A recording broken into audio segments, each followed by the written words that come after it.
All right, good morning. I'll call the meeting to order. Our Budget Committee meeting on November 16th at 9 o'clock. Welcome, everyone. First order is approval of our agenda. Has everyone had a chance to review it? Satisfied? If so, entertain a motion to adopt it. Moved by Mary, second by Dominique. All the vote, all in favor. That is carries. Thank you. We have minutes from November 8th to approve. Assume everyone's had a chance to look at them. Errors or omissions? If none, again, I'll entertain a motion. Moved by Ketchabah, second by French. Call the vote. All in favor, and they are carried. Thank you. I will remind everyone of a disclosure of pecuniary interest, general nature thereof. I'm not noting any. Thank you. I see no delegations. It's correcting me, so we'll assume none. We're on to briefings and reports. First up is overview. Who's Jim? Jen will take the lead on the overview. Okay, Jen, welcome whenever you're ready. Mr. Warden, to members of the Budget Committee. Today the presentations will be an overview, and then we'll hear from corporate services, long-term care homes, emergency measures, admin services, community and cultural services, human resources, financial services, engineering, planning and enterprise, information technology, and then there'll be a wrap up with next steps. An overview of what we've covered so far. To date, the committee has reviewed the results of the 27 questions asked during the 22 budget survey, and we heard some of the various comments provided by the 216 respondents during that process. The survey was posted on our website for 3 weeks, and paid ads were placed in local newspapers and on Facebook. The results have been utilized by the committee, department directors, and managers to inform this year's budget process. Additionally, there were several comments received that did not pertain to our service area, and therefore we reached out to our local municipal partners to share this information with them. Overall, the survey process has expanded our ability to engage with the public and to hear what is important to our community. Next slide. To date, directors have prepared presentations and presented that information to the committee relating to their service area as a first look at the departmental budget needs for 2022 and beyond. From this presentation, the committee had asked some specific questions of departments to provide further information at the next meeting, as well as contemplate and respond to 6 questions. Department responses to these questions were received at the last meeting to ensure that the committee's areas of focus were elaborated upon and addressed. The committee has also seen some preliminary tax numbers for their information and consideration. From the past meeting, there are still a few items that are still outstanding.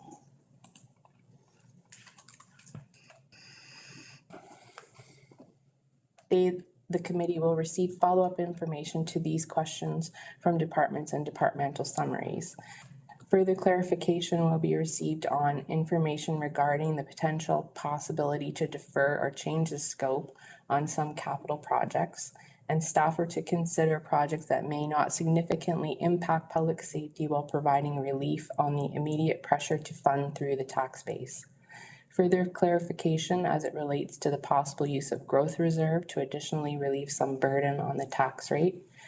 Further clarification on savings related to agenda management software and tax examples for farm, commercial, and industrial properties.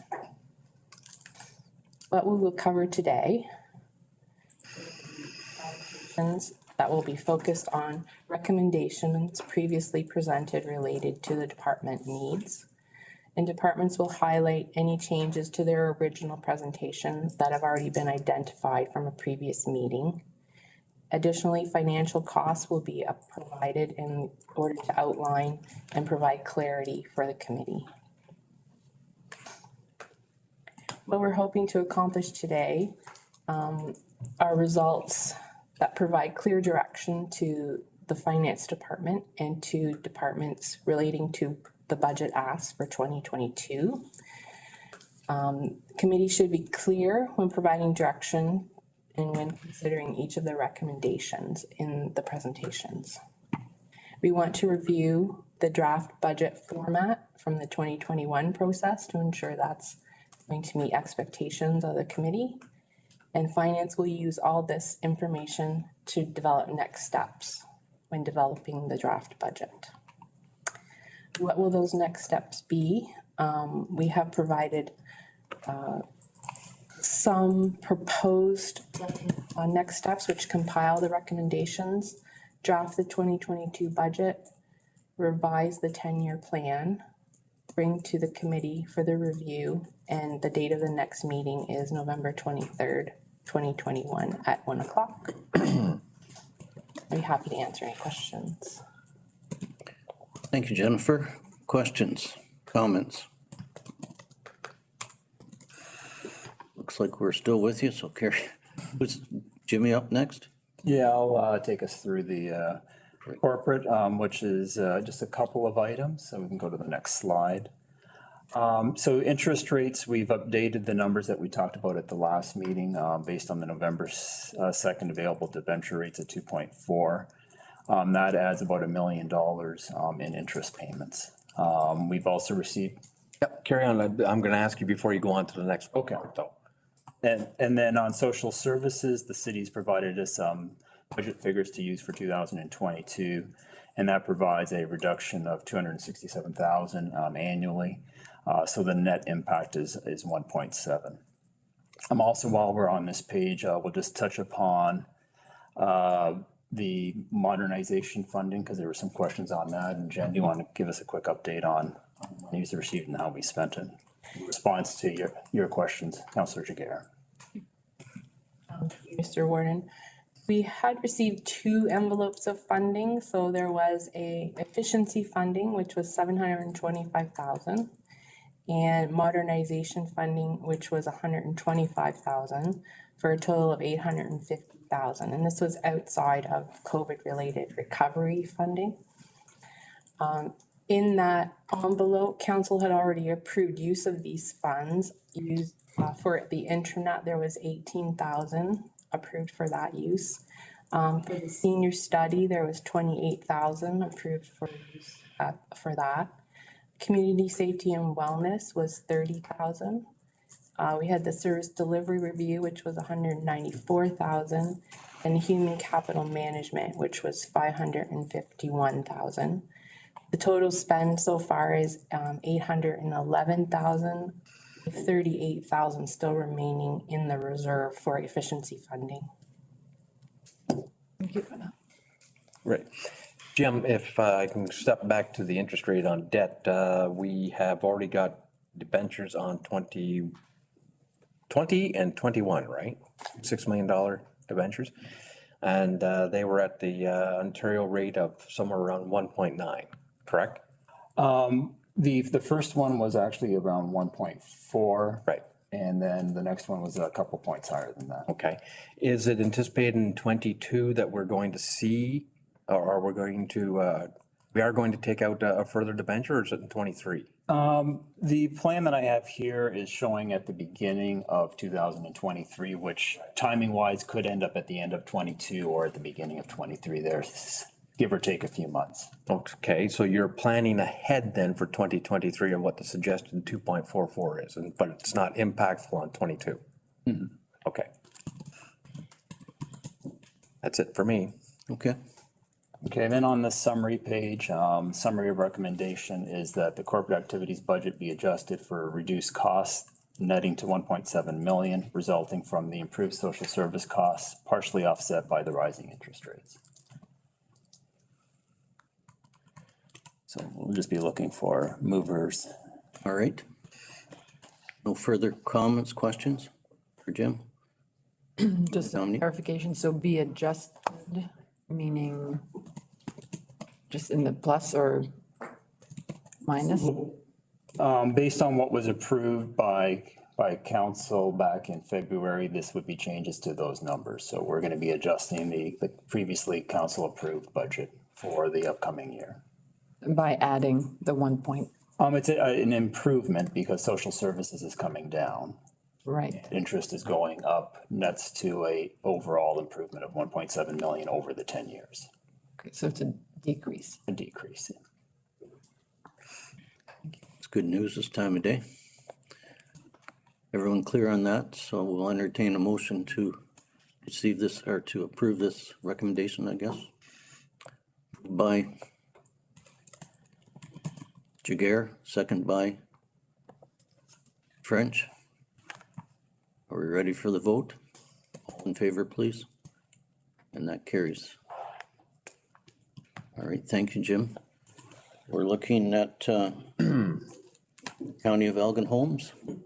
So we're gonna pass over that one. Michelle's just tied up until 9:30, if that's okay with the committee. We'll Fine. just skip ahead and then when Michelle arrives, we'll slot her back in. Fine with me.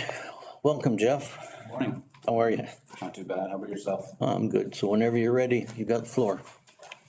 So, going through today, because we are, as you know, this department is in a growth, it's in a changing state. So there are many new programs or service changes to go through this morning. So I'll start down the list. So the first one that we have listed is the administrative assistant position, which was approved by council on October 12th. So the wage and benefit increases are added into the 2022 budget. The next is the emergency management program coordinator position. So this is tentatively in the budget for 2022 at the October 12th council meeting. It was recommended that we'll look into this as we see the local municipal partners' interest in extending the CMC services once the pilot program is done in December. So we have added this in for a 6-month period in 2022. Department restructuring, again, this was approved on October 12th at the council meeting. We don't have any money allocated in there, but it needs to be recognized that this is in the budget with some of the changes and some of the different aspects that are listed in the budget. So Ems Services, again, there's not a significant or a dedicated financial contribution to this. It does need to be recognized that this is in the budget, that this service will be shifted away from the CAO's office into this department, and the administrative and the different aspects of this system will be put onto this department. So then we get into the operation of the fire school. So the revenue, we're looking to increase the revenue by $242,800. This is based on an 80% enrollment in the fire school, and basically is coming from the LMPs and other departments that send students. The next operation of this fire school line is the mileage. We have increased this line by $1,500. As courses increase, as travel increases, more in-person meetings, things of that nature, we do foresee an increase of mileage needed for this position in this department. Yeah. Currently, you're using a personal vehicle. We don't have a county vehicle that you're using for this. That's correct. Okay, thank you. The next line is purchase services with the regional fire school. So we've increased this line by $171,500. This includes instructor costs, meal costs, course design, and then course provider. So there is one course that we do feel we're going to need to hire in and bring a company in to teach that course. That's where that $6,500 comes from. This increase is completely offset by the revenue line, just so that needs to be noted. The next line is supplies, which is a $30,000 increase. And that covers any of the consumables that we'll use through courses. So whether it's lumber for different survival or burn courses, cars for auto extrication courses, things of that nature. And then of course, any consumables, easels, markers, anything that we'll need for different teaching purposes. Membership line is another line that was added. This wasn't in the previous budget for this department. We have put $1,000 there so that I can become a member of the Ontario Association of Fire Training Officers. the Ontario Emergency Managers Association, and then the Intern, Ontario Municipal Managers Institute. Those are the three memberships that we're looking at. Textbooks, so we've added a $10,000 allotment for textbooks. So the way that things were done in the past is each department would buy their own textbooks. The struggle that was extended to me through the chiefs was that by the time they have another student that goes around and taking this course, the textbooks are lost or they're outdated, things of that nature. So by us creating a textbook library, we can then loan out textbooks as students take courses, which makes sure that all the students are using the right textbook. And it keeps it kind of tracked through our end to make sure that everyone's using the proper equipment and proper textbooks. Through you, Mr. Chair, just a quick question, because you mentioned the word library. I know it's a lot of work. You can ask our libraries, a lot of work to loan books and keep track of them. So would that be actually run through the libraries or? So as of right now, we've been running it through myself. I have talked to the libraries and we are looking at some ways that we can do some systems that'll make it more streamlined. It's a little different than the library service where right now we are loaning out, it's more of an allotment of books. So I'll deliver 10 textbooks per se to the fire chief of a municipality, however many students they have. And then I collect them at the end of the course to make sure that we're not chasing them later. So we're kind of in discussions as to how can we make it where we can loan it out on one end and then I can collect them later and we can track it. So we're working on to find those efficiencies and ways that we can integrate those systems.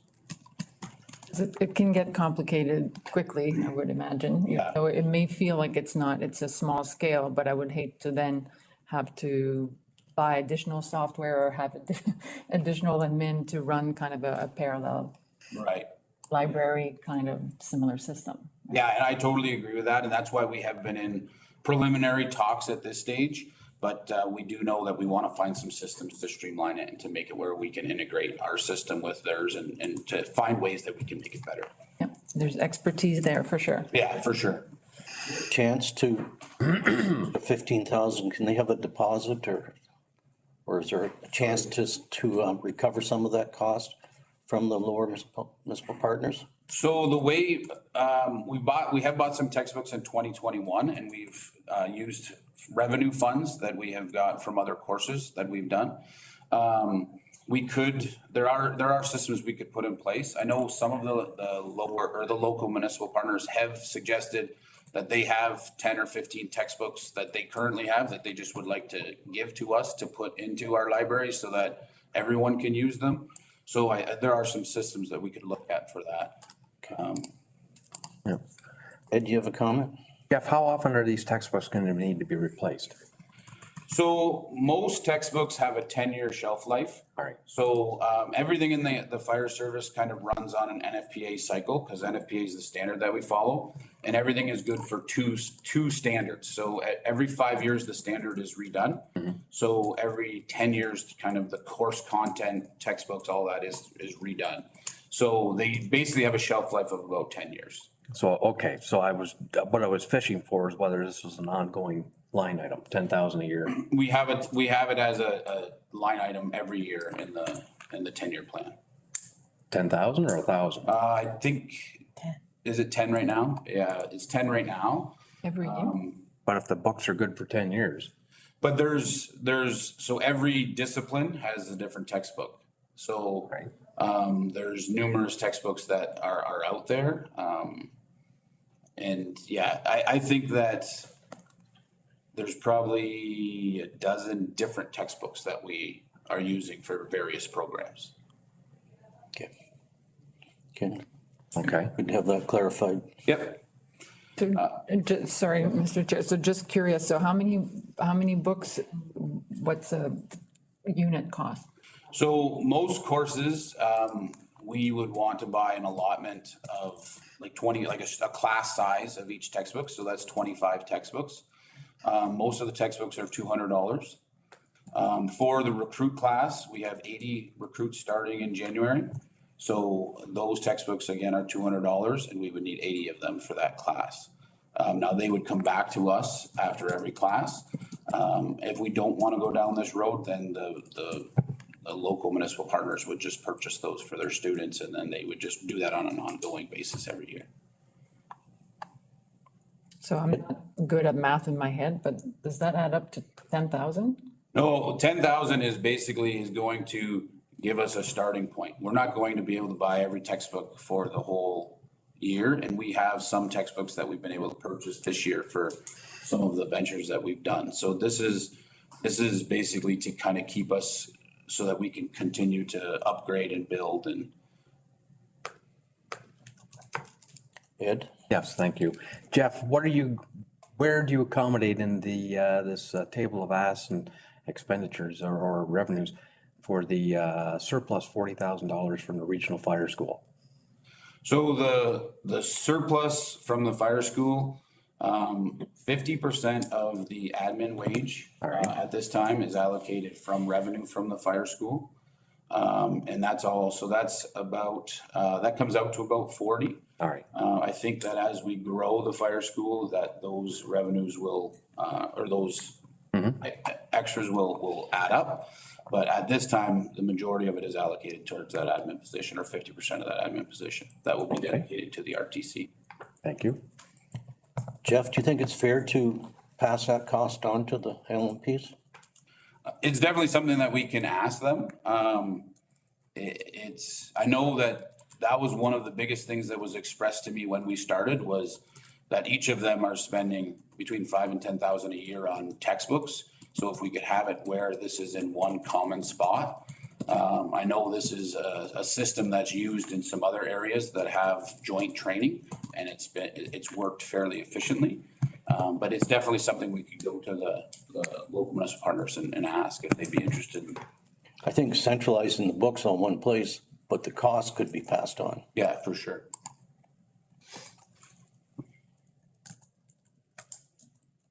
Okay. So the next line is the utility trailer. So the utility trailer we have in there for $15,000. As we discussed last meeting, this is for storage of assets, moving equipment from different training locations, different stations. And this covers the trailer, the lettering, and the locks that would be needed to keep everything secure. And then Emergency Operations Center, so technology and furnishings, we have $51,500 in there at this time. That covers TVs, HDMI hookups, screens, projectors, sound systems, mapping capabilities, iPads and cases for emergency operations and training purposes, and then tables, chairs, whiteboards, everything that we'll need to equip that room. So summary at this time, summary of the committee approved changes. The direction that we have so far from council, more so than the budget committee itself, is on October 12th, as we discussed the approval for the admin assistant position and the program coordinator, looking into that position further as we know the local municipal partner support. So possible sources of revenue. So CMC Services at this point in time, our emergency management agreement for CMC Services is on a pilot program. So including that would be an extension of our revenue purposes within the 2022 budget. Enrollment rate, as stated at the last meeting, our enrollment rate is currently set at 80%. We could change that enrollment rate to 90%, which would add $22,000 to our revenue line. Corporate sponsorship, I think there is a possibility. This isn't necessarily something that's been done. But I do think there is a possibility to potentially find some corporate sponsors that would potentially advertise on the utility trailer and put their name with the school, which would maybe help offset some of the costs of that trailer. Third-party training, yeah. Might as well ask if I can, Mr. Chair, just interested in your opinion. So two things about the trailer. I was in my mind picturing a nondescript trailer based on the value of the equipment that's in there. So I'm curious on that. it's unfortunate, but the break-ins through the counties have not decreased over the past couple of years. And a lot of construction trailers are going unmarked and trying to hide basically what's in there. So I'm curious about how much lettering, how much we want to advertise that there's valuable fire equipment in there that could be resold. And also then on the sponsorship, I'm curious about implications on procurement. If we are seen to be affiliated with certain companies, then how can we reconcile that with a proper procurement process? Yeah, and that's the challenge with, if you do go the sponsorship route, like it can offset the cost, but it does create an affiliation between the county and a third-party organization. So there can be challenges that come up from that in itself, as you say, with, procurement issues or different things along those lines. It's not something that has been done from talking to Julie, I don't think it's something that's been really done at the county level. It is something we could look into if we want to go down that road, but I just thought it is something we could talk about because there is potential there. I know there's lots of companies that would support the fire school, recognizing that it does serve every community within the county. But there are those affiliation issues that come into play if we're doing something along those lines. Many of the local fire departments have benefited from the generosity of service clubs, Yes. which, it's not, that takes away from sort of corporate sponsor.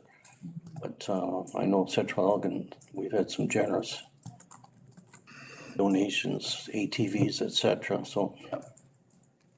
Julie? Thanks, Mr. Warden. So I would just encourage the committee to think of this as more of an innovative concept at this point that needs a lot more research and fine tuning.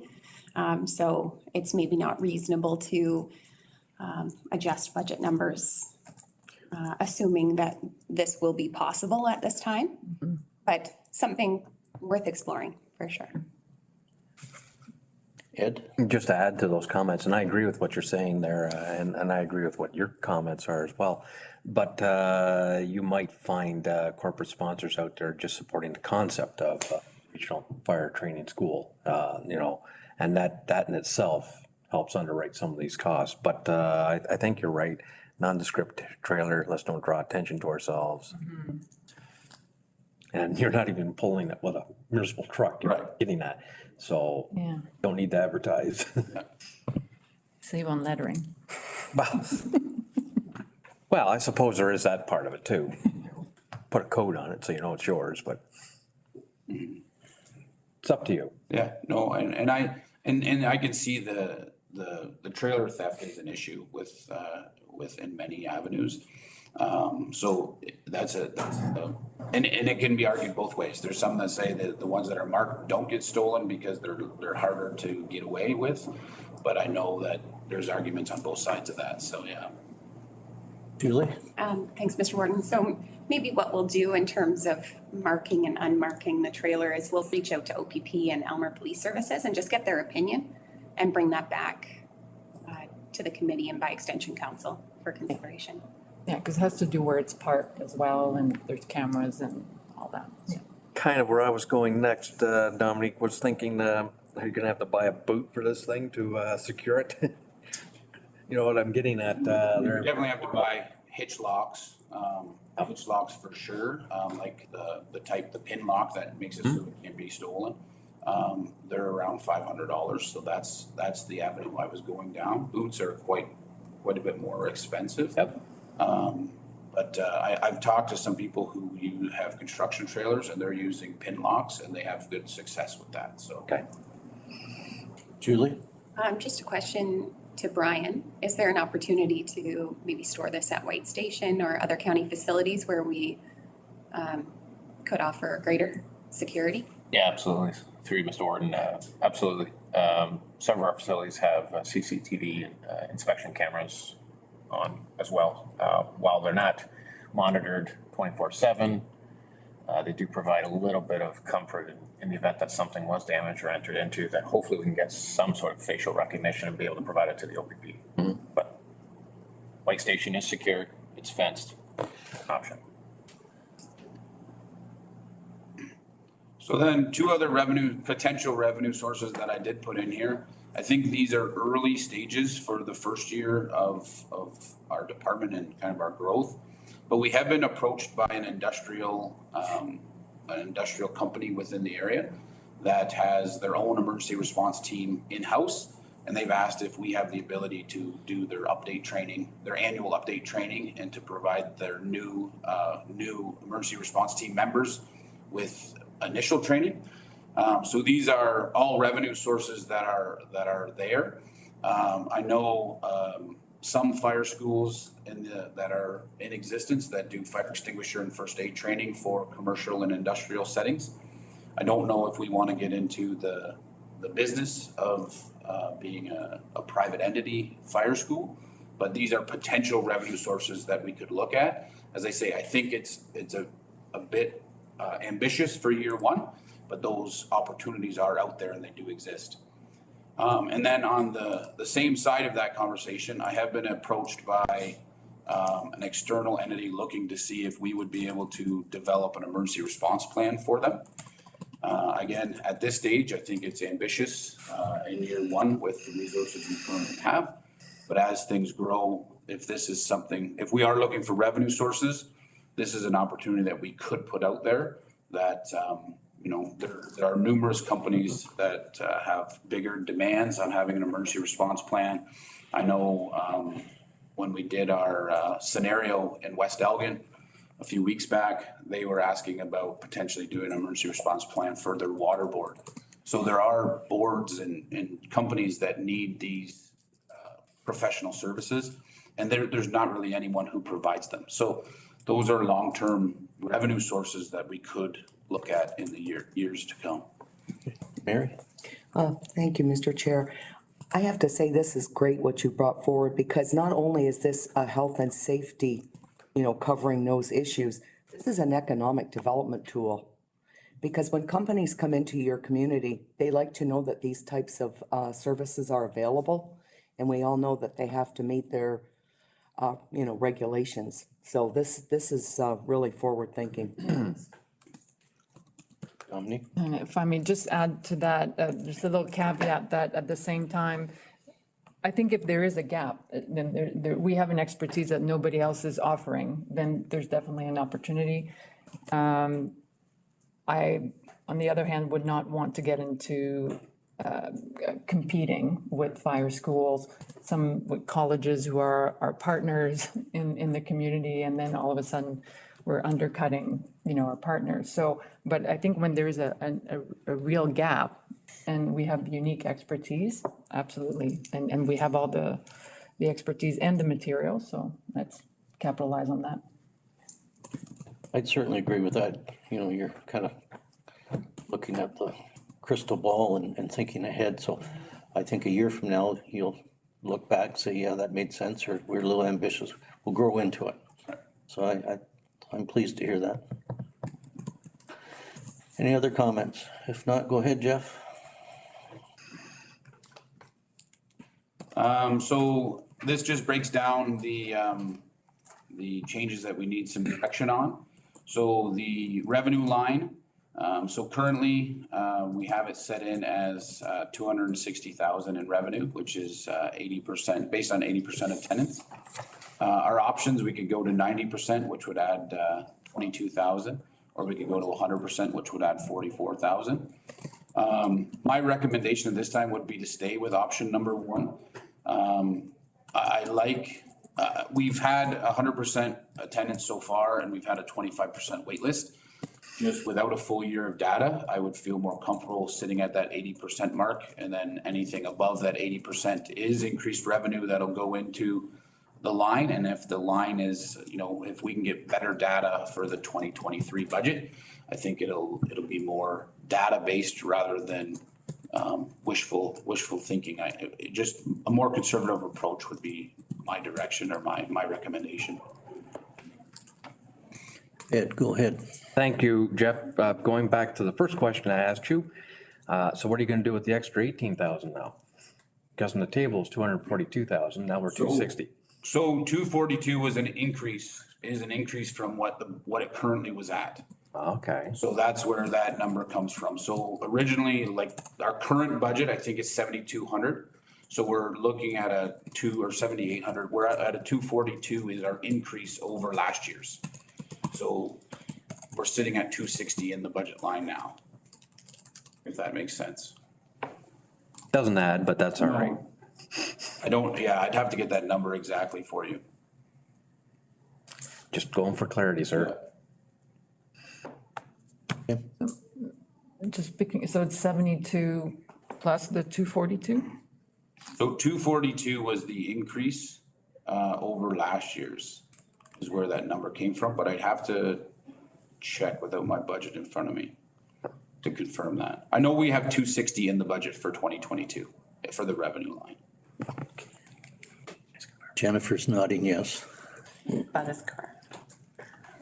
We had 7,200 in last year's budget, so we're adding another 242.8 in order to make it 260.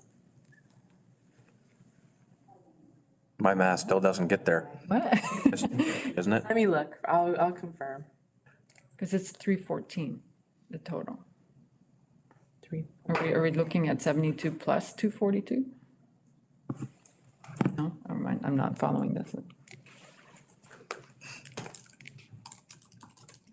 Because I'm in a similar, but I'm looking for what's the total ask, not the ask for the increase, but what's the total budget then for the area and minus the projected revenue?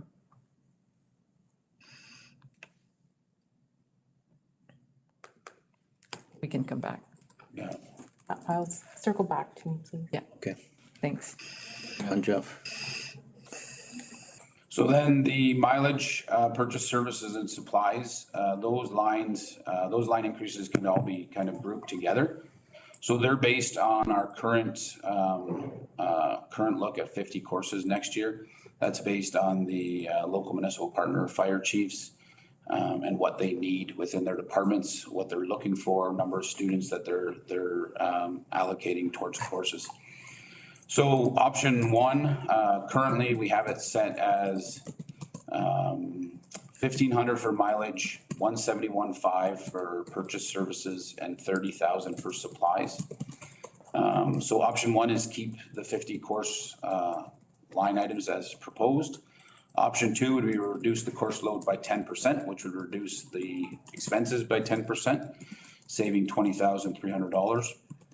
And option three would be to reduce the course load by 20%, which would reduce the expenses by 20%. The risk is that when we start picking and choosing which courses we offer, it could be viewed as we're helping one local fire department more so than another if we start eliminating courses that someone needs. So at this time, my recommendation would be to stick with option number one, the course load as proposed with the revenue and the expenses as proposed within the budget.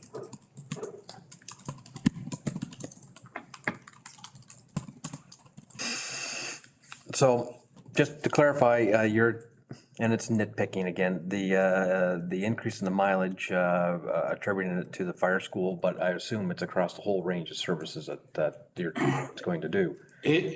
It's so the budget that we currently have, I would say will cover off, everything that we're going to do next year. The 1,500, the large majority of that would go to the fire school, in my opinion. Just because we do have regular meetings for the fire school. As I say, right now, it's a couple trips, be pre-course and sometimes post-course, and then of course the trips to go to the winter teaching sessions. So I would say that the large portion of that increase will all be dedicated to the fire school. Because we currently have 3,500 in the budget, which covers the emergency management components, the other components that come together with I'm hoping with the advent of the trailer will save you some mileage too. And I think that it will. I think that that is factored in there, that we'll be able to eliminate some of the pre and post course trips. Just moving equipment back and forth. Almost need an increase just from the price of gas, price of fuel. Compared to 3 or 4 months ago. Yeah, I agree. Every time you stop to fill up, it's gonna cost more than, It's a flat rate, right? yeah. Mileage. Jennifer? Mr. Warden, through you to the committee. The actual revenue is 252.8 that we're adding, so there was a little error on that slide. Okay, thank you. That adds.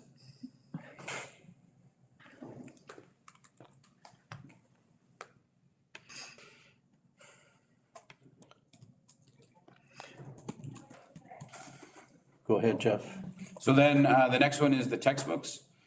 So, currently we have a proposal of 10,000 to continue to grow the textbook library. Options are keep the 10,000 for continual growth of the library. Option 2 would be to eliminate the textbook library and have the LMPs purchase their own textbooks. At this time, I do recommend we stay with option 1. We could add into that, what Warden Marks's comments were about potentially looking to the LMPs to help fund some of that. And this does present a significant savings for the LMPs. It ensures that textbooks are being tracked, they're not getting lost, and they're not getting outdated. So it does ensure consistency. The next one is the utility trailer. So the current proposal is 15,000 allocated for the purchase of the utility trailer, which also includes the lettering and the locks. But if we're eliminating the lettering, that can come off of there. Option 1 is to keep the utility trailer in the budget. Option 2 would be to eliminate the utility trailer. Option 3 could be to defer it. And then option 4 could be to seek out corporate sponsors. But based on the discussions that we've had, that might be something we have to look into further. My recommendation at the time of preparing this was to look for corporate sponsors and to see if we can eliminate 50% of that cost of that trailer. I think that may be something that we have to look at further before we go down that road.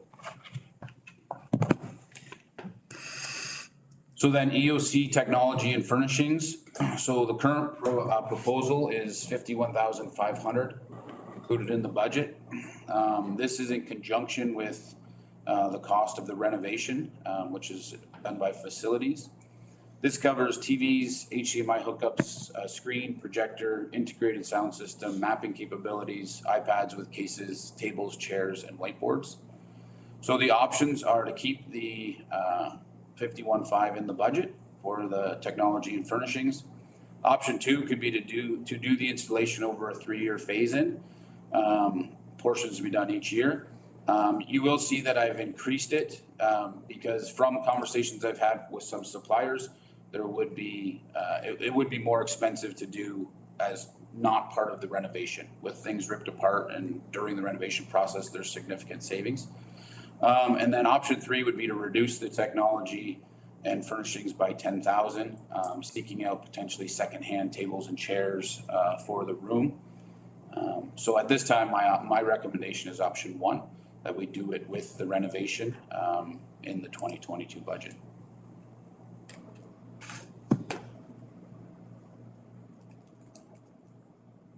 Questions, comments?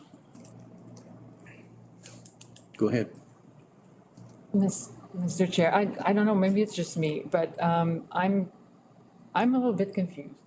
I feel that it just seems every presentation was going to be a clarification of the one before, but I'm also hearing, and I haven't had a chance to compare like the 3 presentations, but it feels like each time that maybe there are additional, like just a few items like the books or I think I heard you say I increased this from last time, and at some point, I started with the notion that basically our course fees would be, so all of the expenses would be cost recovery. And I would have, so the sort of business plan that I had, that I envisioned would be then you factor in the books, you factor in the trailer, you factor in your training room.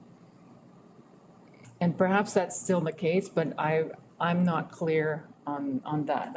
I feel I lost track along the way of how much is this really going to cost to offer the courses, including books and trailers and mileage and et cetera, and the room, versus how much we're projecting in revenue. So what's the net cost, our budget? So I think in some ways, because we have different entities within this budget, the lines get blurred a little bit too. So the EOC, the Emergency Operations Center, that was a piece that was in the budget prior to us looking at the fire school. It's a room that needs to be developed for the county, for our emergency operations uses. Ideally, we have said that that's a room we could use for fire training if we wanted to.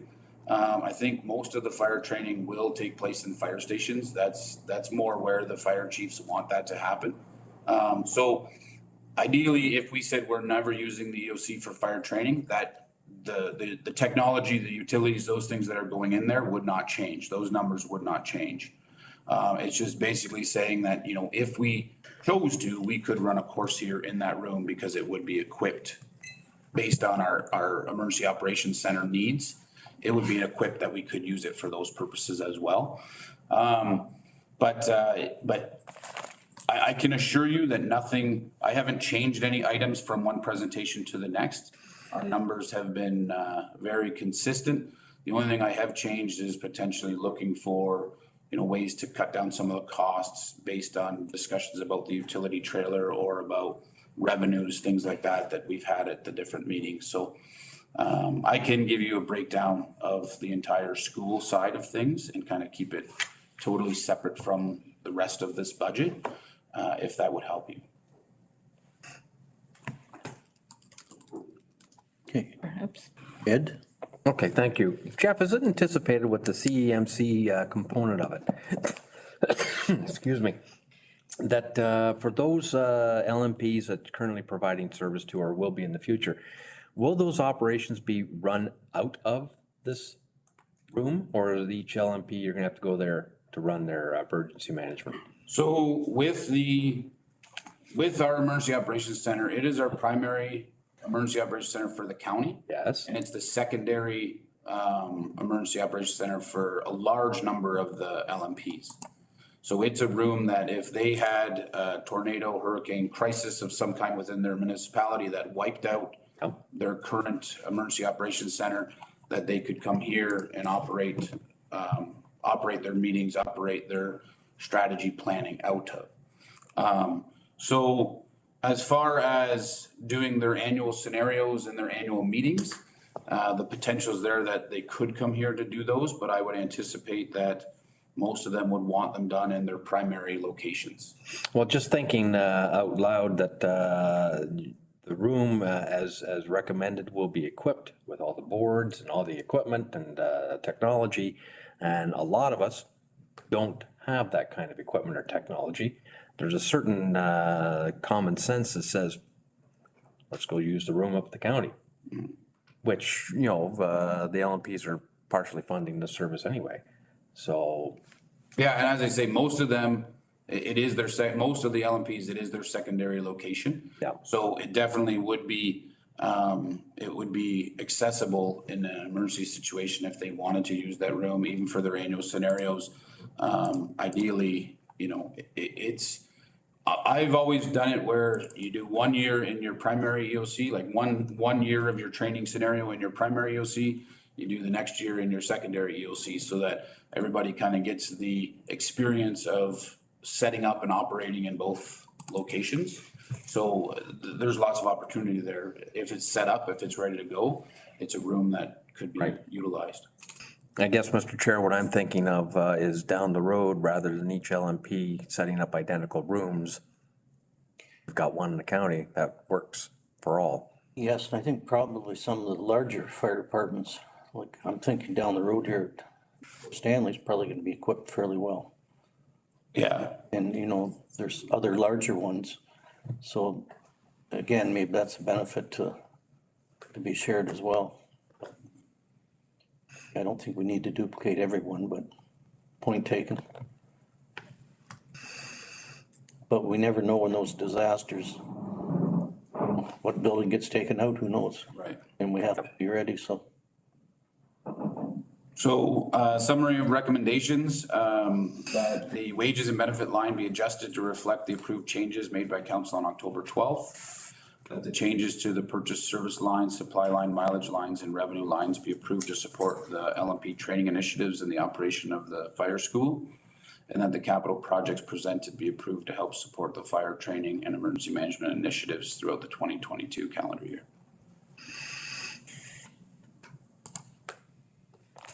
I'm happy to take any more questions you may have. Mary? Oh, thank you, Mr. Chair. I don't have a question, but I'm just gonna make an overall general statement. Our council embraced this initiative. So you've brought forth all that you think is required to make this plausible. So in my estimation, I understand the numbers and I understand what you're asking for. And if we want to make this a successful service, we pretty well have to do what you're asking us to do, or otherwise it's not going to happen. So to be honest with you, I'm fine with this. I think that you've brought forth some great ideas. And if we want this to work, we have to go in and jump in with both feet. We need all these things that you've mentioned in your report to make that happen. And it's going to be an asset for our whole community, all of the LMPs. So I think that it's a worthwhile thing that we should be looking at, and I think that we should embrace what your recommendations are. I agree fully. I'm just back to we're talking about corporate sponsors, probably shy away from that, but I'm thinking like, service clubs or even some of our farm mutuals. This is gonna be a huge benefit to them. The more training, better equipped, the better way, combat fires, emergencies, they're gonna benefit. And they'll probably be all over this. Ed? Yes, and just on that same note, rather than, as you say, selling advertising space on a trailer, but perhaps looking for sponsorship of the college itself. Yeah. Or the virtual college, or however you want to call it, the traveling college. Which brings us down to, I don't have any problem with the individual recommendations other than the utility trailer, where I would not recommend option 4. I would be satisfied with option 1 at this time. Yep. But I'm not going to discourage you from going out and finding corporate sponsorships for the college overall. For sure. Yeah. And, this, it's not like you have a track record. This is all new. And budgets are our best guess. And we don't know what'll happen in the coming months, but I'm pretty enthusiastic about this. That's why I say, as the 2023 budget will be much easier because we'll have a 12-month sample of data that we can actually use to gauge our numbers. And each year we'll have the benefit of better trained, equipped firefighters. Exactly. It's a benefit to everyone. That goes to our neighbors to the north as well, so. A good job, Jeff. Thanks. So did you need? Yes, there's a recommendation there. Summary recommendations, the wage and benefits line. So can I, before we vote on that then, Mr. Chair, can I just clarify, if I go back to the tables where it's sort of broken down, I guess my question comes down to, for example, like the operation, the supplies, it says it's offset by revenue. right? So I'm on page 31. The purchase services are offset by revenue. So that makes perfect sense to me. I guess I was wondering when it gets to the next page for textbooks and trailers, since those are specifically for the training, why wouldn't we offset those by revenue as well? Because it sounded like when we discussed the fees that the LMPs are paying, it's already very low. And so I don't see that they would object to, like, in calculating the cost of how much, does it cost to run these courses? Could we not offset the textbooks and the trailer? Where you have the supply, because to me, the textbooks is the same as the supplies. And so is the trailer. It's the cost of doing business. I don't know what that would look like, and especially some of these can be amortized over a period of time. So I wonder what difference it would make per participant, per course. And then that way, that's an item on your budget you don't have to take from general operating. Julie? Thanks, Mr. Warden. So the reason why we included just purchase services and supplies is because it corresponds with the shared services agreement. So we would have to make some adjustments to the shared services agreement and bring that back to council. So we tried to keep it simple, but would certainly be willing to adjust our approach if that is the will of the committee. Is it anticipated that some of these costs are going to be covered by these revenue streams from the college anyway? Well, I think that's what my colleague's getting at here, is that rather than relying on levy increases to get us there, is this going to be offset by a revenue stream that's coming in? And I agree that year to year is something that is possible. The capital purchase is obviously amortized, as you say, over a certain time. The mileage, as you say, probably could be incorporated and captured out of those college fees, but I understand what you're getting at, because I'm thinking, okay, what would be the time to going back and once again renewing this shared purchase or the shared agreement with the LMPs? Yeah, perhaps it's year 2, as you were saying, when you have more data. Okay, yeah. It'd be interesting a year from now, see where we're at, but I'm pretty excited by the prospects of it, so. So just to clarify, Mr. Chair, then are we suggesting, for my colleagues' benefit and mine, that we're looking at option 1s throughout the whole set here, Jeff? Yes.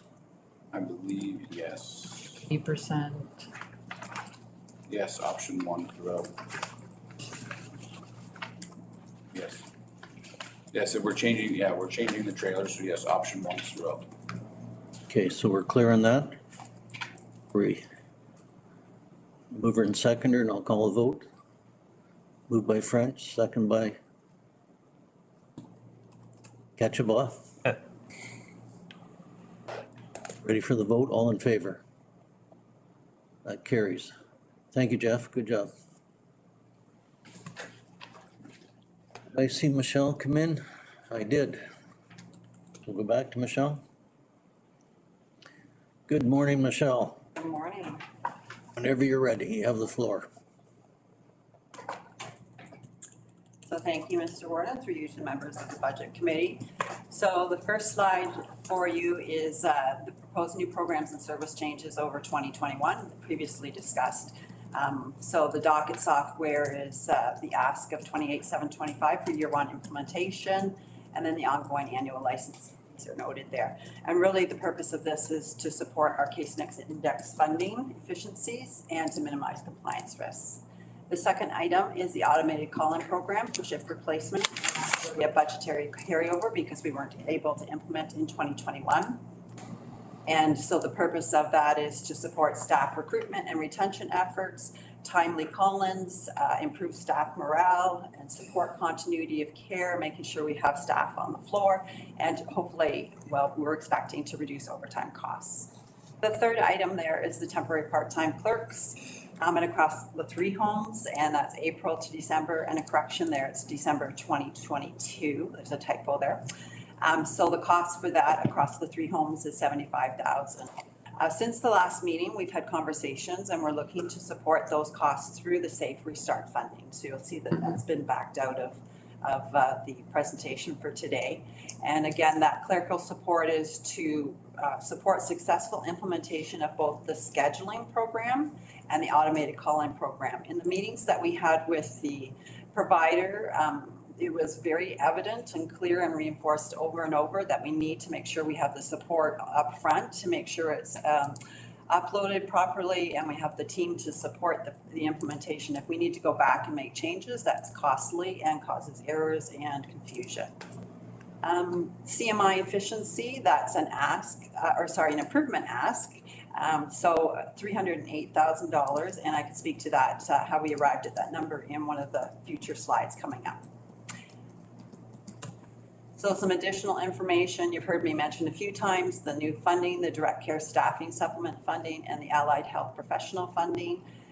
So we did have a webinar on Friday, which I attended, and it was repeated again yesterday, and finance attended. There's still more information required, but we do have some information. So we now know it's worked hours, and we know it's a per bed funding. I was concerned our respite beds were not included, but they are included, so that's good news. And we still are looking at opportunity for incremental savings. I have up to 1 million annually, but based on the webinar and conversations that we had yesterday as a team, we're looking at probably the 500,000 to 750,000 kind of range, but we'll provide additional information when we have that for you. And I've indicated that in the last bullet there, that I'll bring that forward in a report to council. So possible sources of revenue for the homes, we really rely on the case mix index efficiencies. This year we had a great year, $430,000 for the current year. Always want to remind that that funding model is subject to change, and so we need to really monitor that closely and adjust it year by year. Those requirements may be needed. The direct care staffing supplement funding, which I just mentioned, and the pandemic safe restart funding opportunity to fund the temporary part-time clerks in 2022 for the amount of $75,000. So when we go through the committee direction items, the docket software, so really that's a tool that we've been looking at and we feel will support and streamline documentation, our assessments, support with continuity of care, support us in achieving an even higher case mix index funding. And I mentioned last year that's 2 years behind, so we won't see that immediately, but hopefully it'll show up for the last quarter of 23 and into 24. And certainly support us with compliance requirements. So there's 2 options. The first being support the software costs and implementation, or to continue with the ongoing manual processes. And some compliance risks there are possible. So the recommendation that the 28,725 be allocated for year 1 implementation, and then the allocations for annual license fees that are noted there for 23 and then beginning 25. The second committee direction required is the budgetary carryover for the automated call-in program for shift replacement. So the options there are to support the software costs and the implementation with the carryover, or to continue with the ongoing manual processes and the increased overtime costs and associated with shift replacement process. The recommendation would be that council approve the budgetary carryover request of $38,000 and the annual licensing fees estimated at $15,000. Michelle, what was the estimated from the service delivery review? What were they estimating that the savings and efficiencies would be from this? 60,000 or higher. Okay. The next item for committee direction would be the temporary part-time clerks for the 3 homes from April 1st till December 31st of 2022.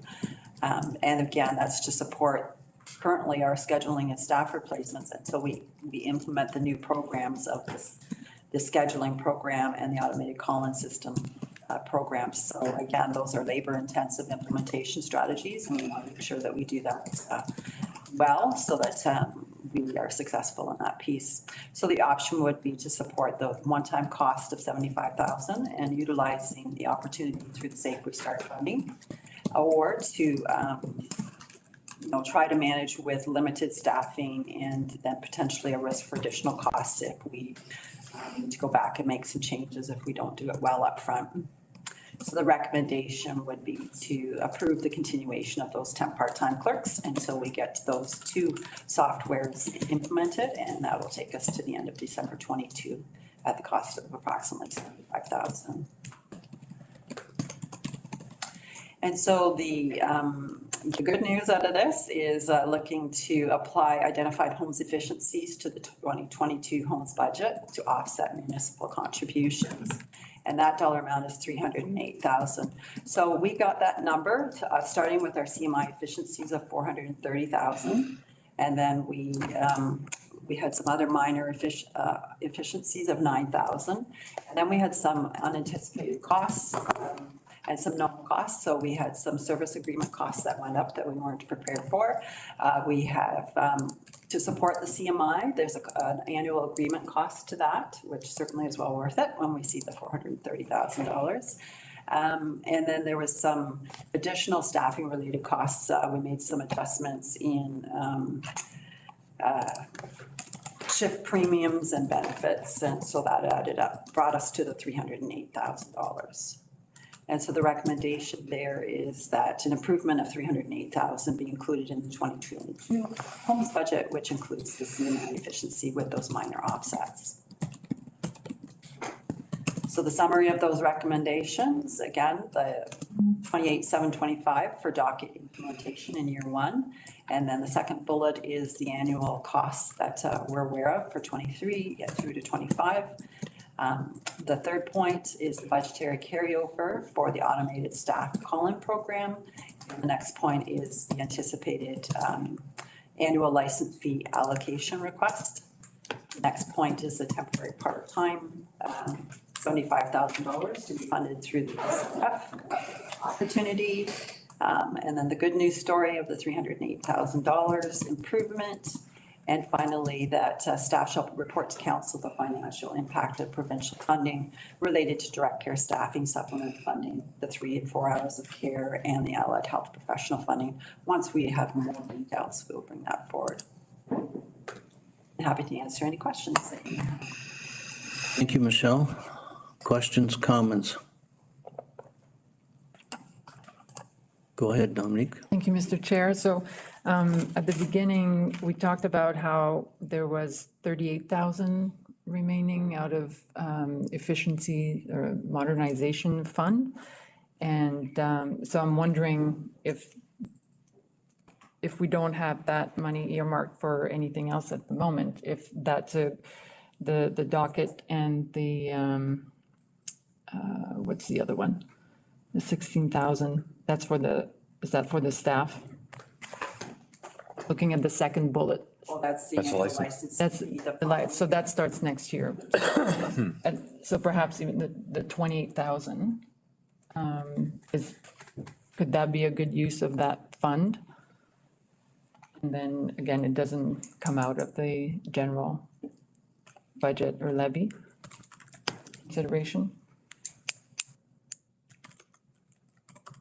Or does it matter? I guess it's from finance. Appropriate. Yeah. Seen heads nod, so good point. Do we want to make that direction? I look to finance for that. So. No issue. Still leaves about 10,000 left in that little pool. Yeah. Later on, we'll talk about the software, the agenda management, which I also see as an efficiency modernization potential, so. Jim? Are you referring to both the 28,000 and the 16 that will allocate the 38,000 towards that? So that will use up the entire amount then? Oh, okay. So the 16, I guess either way, but the 16,000 is for 2023, right? We don't have to pay that in 2022. Correct. I guess either way, I was thinking that perhaps it's for this year, it's just the 28 and save another 10,000 for another software, modernization software we're trying to implement for the first year, and then next year, everything goes into annual licenses from the general. Okay, so we'll allocate 28,000 then. Okay. I'm good with that. That, Makes sense. you need a motion for that? I'll have to make an amendment, won't, to the recommendations. All right. So we'll have the recommendations before us with that amendment.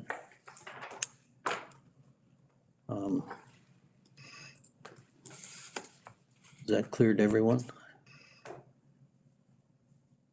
And I'll entertain a motion to approve those recommendations. Moved by Dominique, second by Ed. Ready for the vote? All in favor? Carries. Thank you very much. Thank you, Michelle.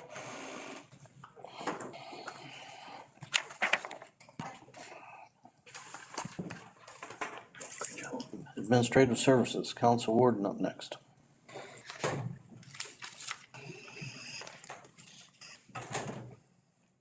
Good morning, Catherine. Good morning, Mr. Warden. Through you to the committee. I will now present the update and additional information for the Administrative Services and Council and Warden budgets. So for the review, we can go through the original asks. At the last meeting, the committee directed that we remove $10,000 from the countywide new council information and orientation program. We had originally asked for 20,000 and the committee had revised the ask to 10,000, proposing that we work with our local municipal partners to help us refine the program. For the Warden's banquet, the committee recommended that we remove the $2,000 additional ask and that we go with a status quo placeholder of $7,500 for the Warden's banquet in 2022, with additional details coming to council in report format.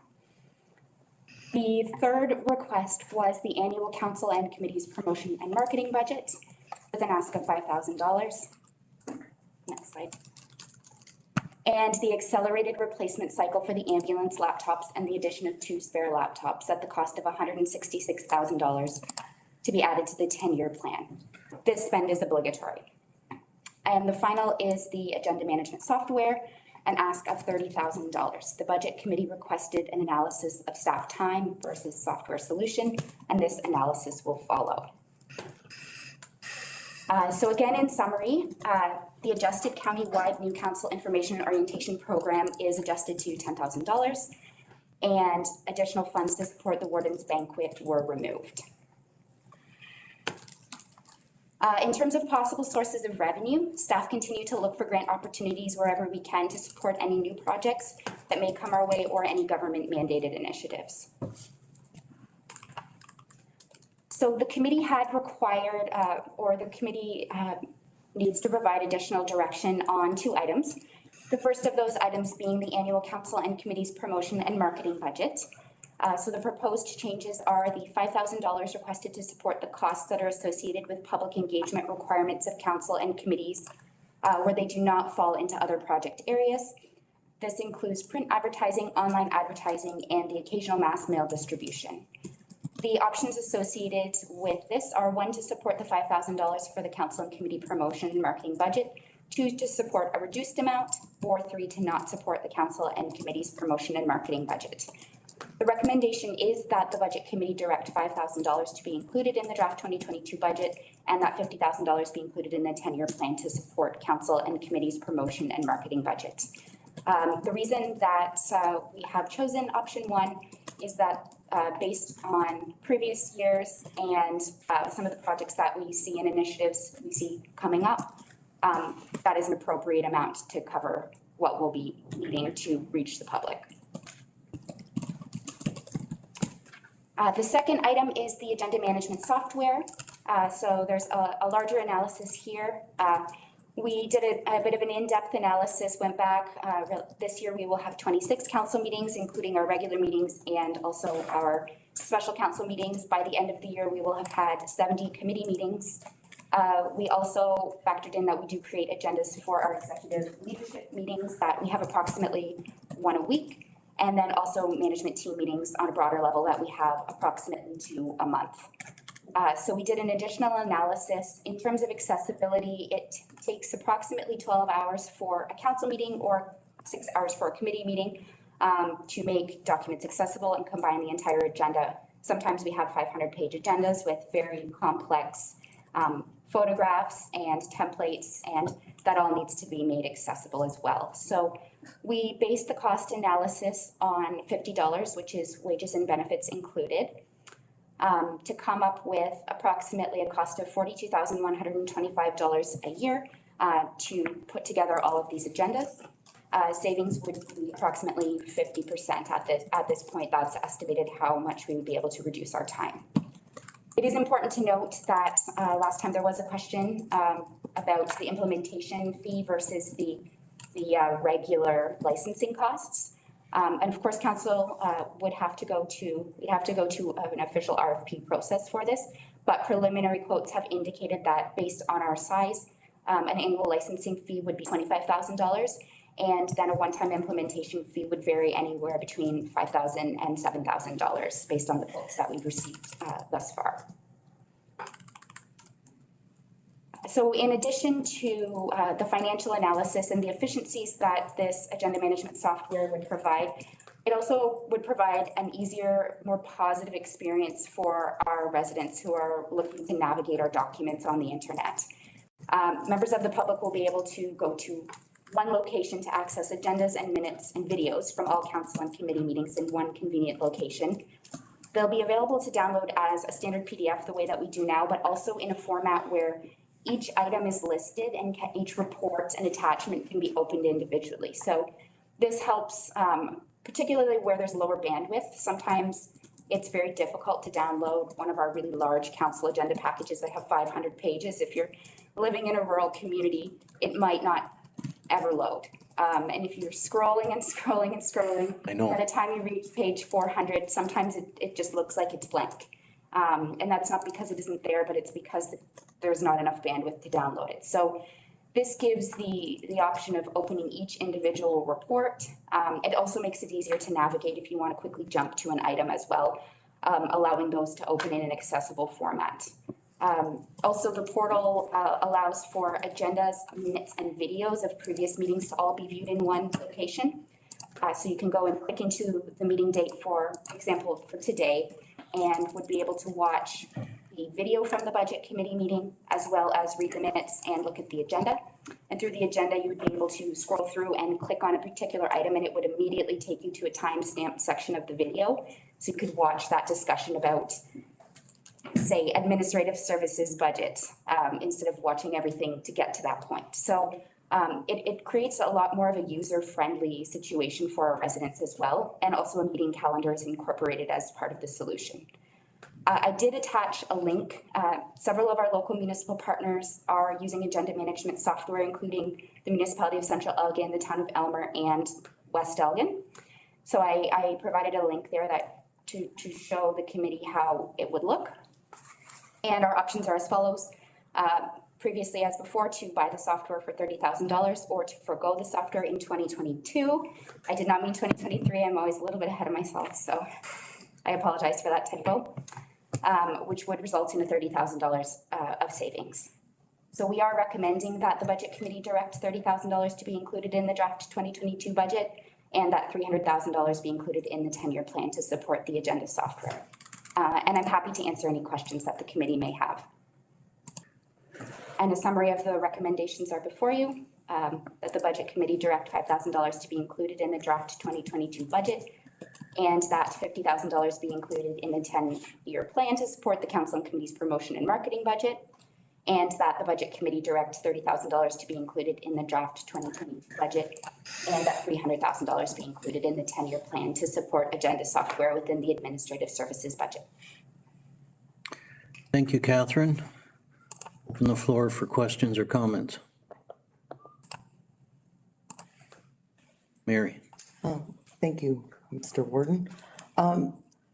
The $5,000, I agree with that, because we need to be able to promote Elgin County, and not everyone has online, they're not online, so they read the paper or whatever. And you know, there's nothing like if we're doing something great, you gotta get that news out there. And even if it's not so great, our residents deserve to hear what's going on. So I agree with that. And, as far as, the $30,000 ask,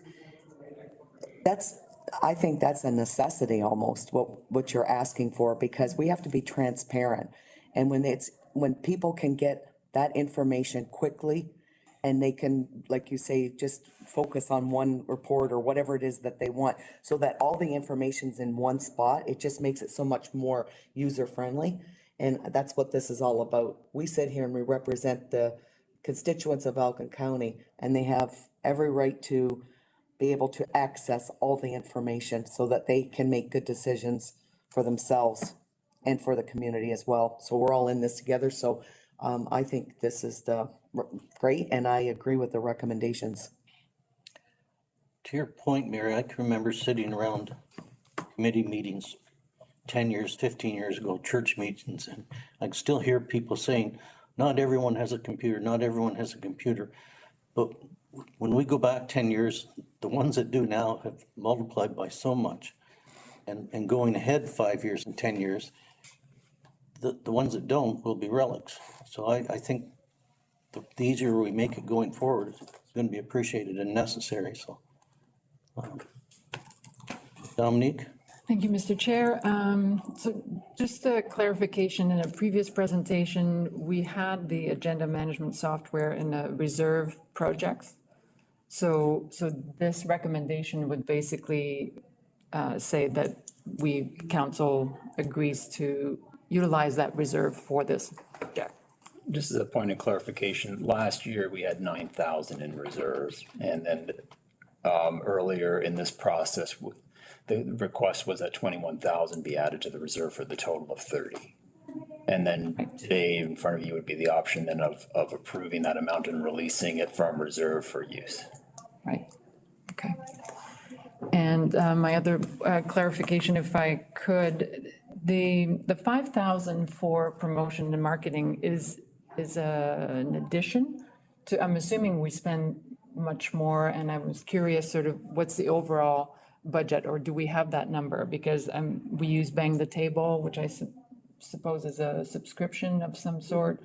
And so do all departments or various departments have a budget? So planning would have a budget, maybe engineering, and this would be a 5,000 kind of in addition to what the overall envelope we're spending on promotion and marketing.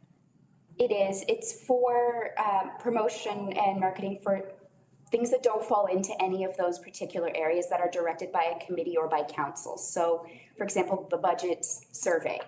We wanted to put ads in the newspaper so that people who didn't have Facebook or the internet could see we're doing a survey. When we did, this is not a good example because we used the connectivity budget, but for example, we wanted far and wide people to be able to receive the survey. So we did an insert, a mailer. So that sort of thing, when it doesn't actually fall within, say, the Transportation Master Plan project or the OP review project, if it's a committee-led initiative, it's marketing, primarily print marketing funds. Right. Julie? Thanks, Mr. Warden. I think you've raised a really valid point, which is it's hard to see across the corporation how much we are spending on marketing and promotional efforts. So our goal is for the 2022 budget process, when we're contemplating the 2023 budget, at that time we'll have the marketing and communications coordinator in place, who's currently on maternity leave. So once Jessica Silcox returns into that position, we should be able to pull together a corporate-wide budget so that you'll be able to see it kind of as a snapshot. Sure. Yeah. But for now, we don't have that information. Yeah. No, and that's good. I just wanted to clarify that, as I'm sure we spend more than 5,000, and this is an addition that we're looking for, which I would support as well. All right, are we good with the recommendations? Well, I think as Mary had already pointed out, Mr. Chairman, these all lead towards transparency and communications with the ratepayer, and I'm not sure that it's advisable to do otherwise. You got my support on that one. Mover and seconder for the recommendations. Ed and Mary? We'll call the vote. All in favor? That carries. Thank you. 2 minutes? 2 minutes? Well, I'm looking at the clock and I was gonna suggest we take 5. I'll go with that. All right. We'll recess for 5 quick minutes. Everyone go comb their hair and That sounds like 2 minutes now. throw something at me. All right, we will reconvene. Here, you need a caramel to throw at him? Brian, we got you up next. Whenever you're ready, you got the floor. Welcome. Yeah, thank you, Mr. Warden, and through you to the committee. Here to follow up on our presentation regarding new programs and service changes over 2021. The first being the increase to library electronic resources, a $5,000 increase to take our annual budget from $69,000 to $74,000 and then sustain it over a 10-year period based on CPI increases. And the data hosting that is part of the IT budget, annual increase from $9,000 to $13,000, and that request has been incorporated into the IT budget. Summarize the committee approved changes. Of course, we're going to go through some of these again today, and opportunity for further questions on these changes. So to go to the sources of revenue, you asked for an overview of revenue and potential targets. I just want to let you know we do receive donations in the range of about $15,000 per year. And I've listed some examples just so you can see what does come in. Most go to support a particular branch or a collection like Alma College. We've not done any formal benchmarking with our peers about our rates of fundraising, but we did receive anecdotal feedback as part of the service delivery review discussions we were having with St. Thomas, and they were actually surprised at how much revenue we are able to achieve without any sort of formal plan. And I can tell you that our plan though is that the supervisors and our staff do target community organizations, service clubs based on need, summer reading program, or maybe furnishings within a particular branch. And quite good at sending out appeals to these organizations. And then we do follow that up with, because of charitable status, we're able to issue receipts. We follow that up with a thank you letter. So we do have a process that is kind of from beginning to end in terms of how that happens. It's been happening for several years, and quite pleased with the donations we do receive. Regarding possible sources of revenue, again, we can bring forward a plan regarding fundraising that can include the possibility of some friends organization, or maybe more broadly, and more broadly for cultural services, to include museum and archives. There are issues, of course, to consider when we look specifically at the library and any kind of friends group or other fundraising initiatives, and that is discerning between the needs of the branch. Most owners want to donate to their local branch or program at the branch as opposed to the system as a whole. Of course, the buildings are owned by our local municipal partners, and sometimes that's not known either. And if there's an initiative, say in the town of Elmer, fundraising strategy to expand the library, the public doesn't really know that, does a donation go to the town or does it go to the library? They just see it as a library donation, right? So those things we'd have to clarify. And I don't think we want to end up necessarily with 10 friends groups across the county. And so, all those things we'd have to clarify. So, but nevertheless, a more broader based fundraising strategy is certainly something that we can bring forward and develop further as this process unfolds and into next year. Regarding committee direction on library electronic resources, we have made that request for a $5,000 increase with CPI increases beyond that. I've outlined the pressure our e-resources budget is under in terms of price increases and even considerations like volatile dollar considerations where these vendors are now. And we've seen, in the last few months how much the Canadian dollar has actually appreciated recently, but has also declined at the onset of the pandemic. So ultimately, without this increase, we will have to make decisions about what we can continue to sustain. We do review the value and use of all of our resources. And pressures that are on that. It's the popular ones that are really driving the increase. So for instance, Hoopla, Overdrive. But at the same time, it's important that we maintain some of those other resources that may not always be the highest usage, but are really important to certain segments. For instance, job training resources, language resources that meet specific needs of parts of our community. So it is important to have this balanced basket of offerings, and we're finding right now that in order to continue that balance, just the cost pressures are increasing, so that we have to look at this one-time increase and then be able to sustain it going forward. With that in mind, I have the summary of the recommendations, and I'm happy to answer any questions you might have.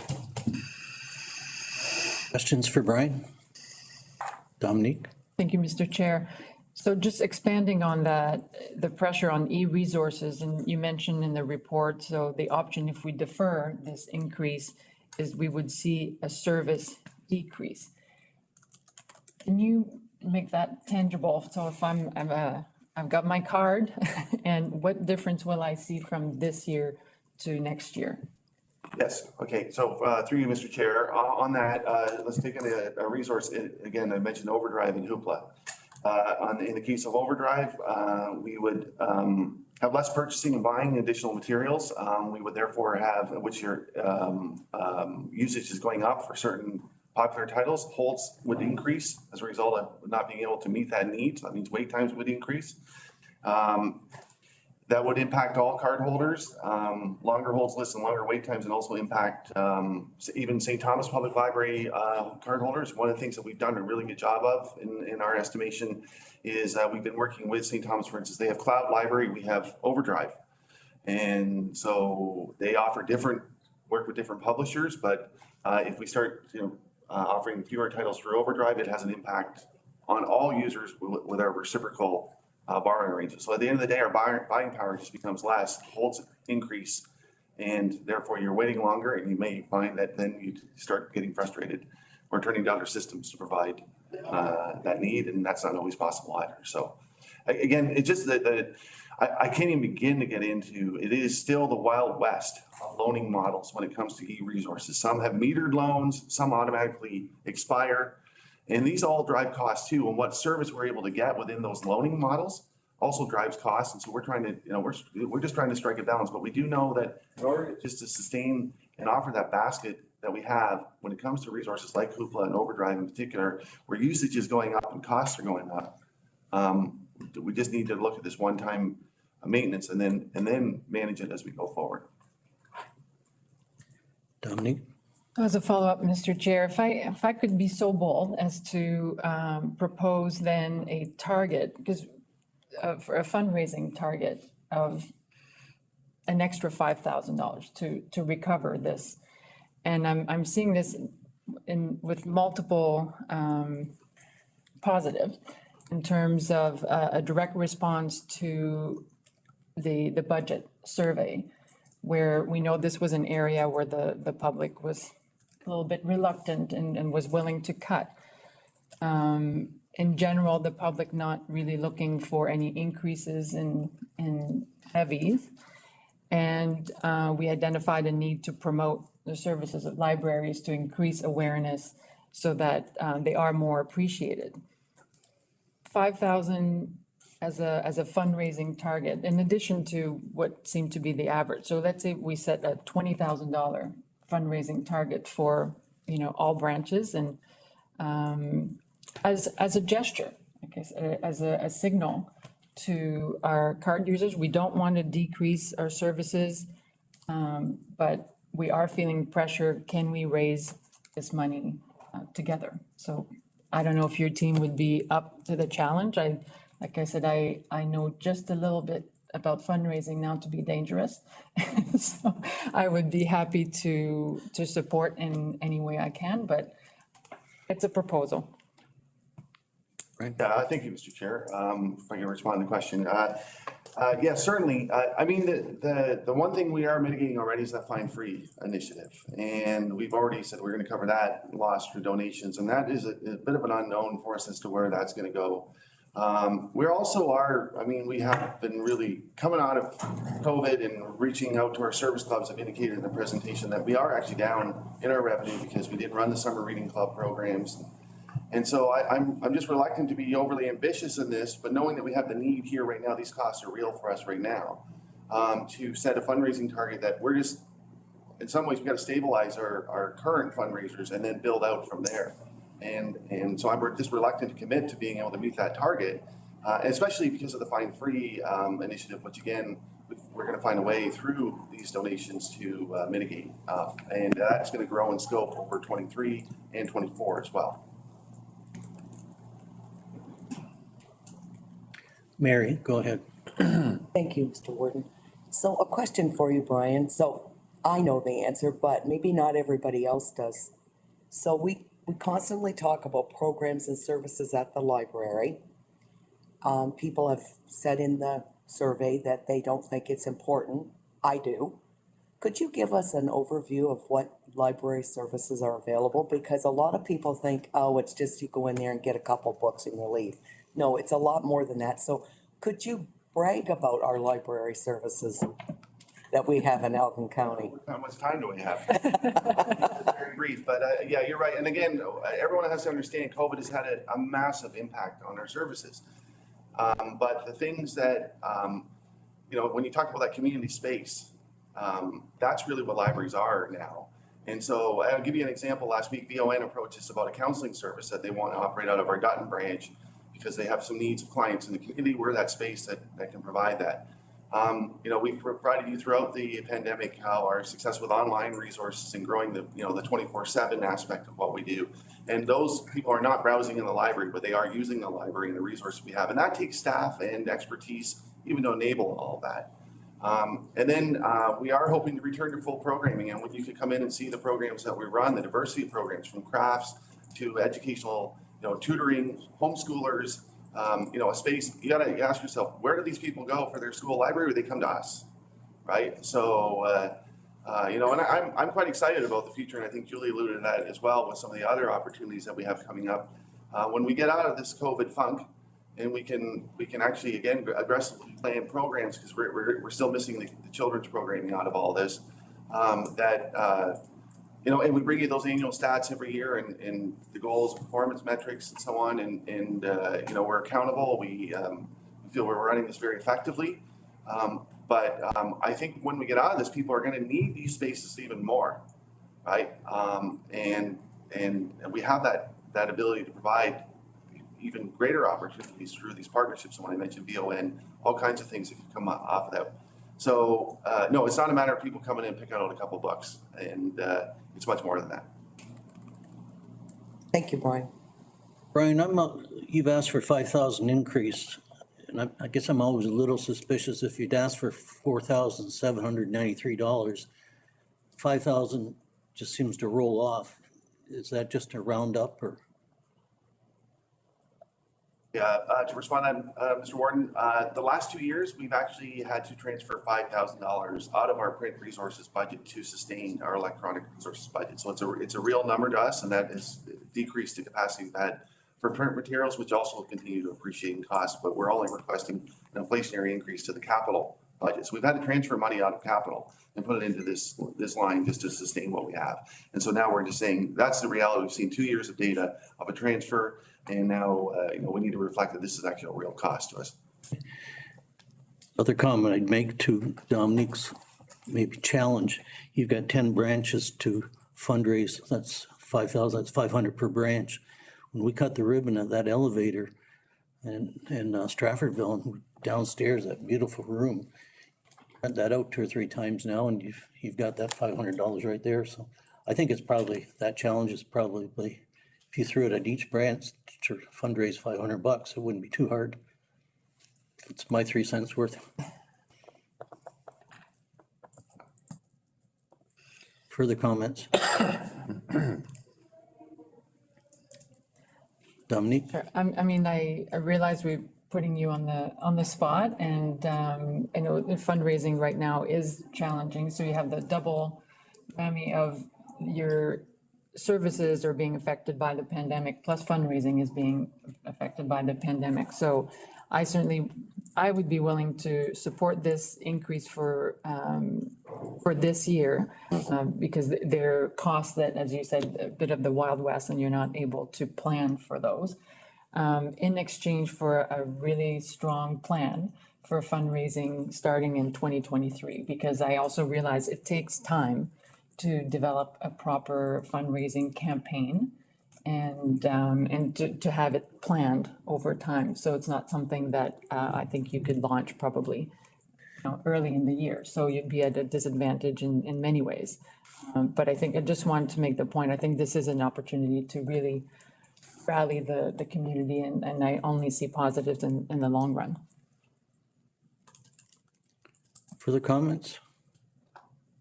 We have a recommendation. And seconder for it. By Dominique, second by French. Good with the question? All in favor? Carries. Thank you, Brian. Okay, thank you.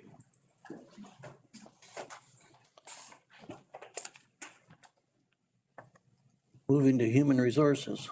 Good morning, Amy. Good morning, Mr. Warden. Welcome, and whenever you're ready. Great, thank you. Through you, Warden. So to reiterate the plans for the Human Resources Department for 2021, organizational culture work is as presented initially to council in 2020 is underway and planned to continue through 2022. Budget request is to maintain the amount approved for 2021. And staffing initiatives focusing in on the long-term care homes continue to be a priority for the HR department. Initiatives planned for 2020 and 21 have largely been delayed and should be prioritized in 2022. So we recommend continuing the development of a formalized shared service agreement for HR shared services to interested local municipal partners. And the market salary review will soon be underway and will continue into the first quarter of 2022. So this year is the first year we're jointly working on the multi-year accessibility plan, and this will come to County Council at their next meeting, and is seen as an efficiency gain across the county and across the local municipal partners. The human capital management system implementation will require resources from HR as far as the commitment of staff time, carrying on from 2021 and through 2022. So possible sources of revenue. Our only source of revenue to date in HR and historically has been through the provision of accessibility services to the County of Middlesex and their local municipal partners. We have worked hard to provide excellent service in order to maintain this revenue source. Once we have a formalized shared service agreement with our interested local municipal partners, we will have a new revenue line that will be based on cost recovery for any assistance that is provided.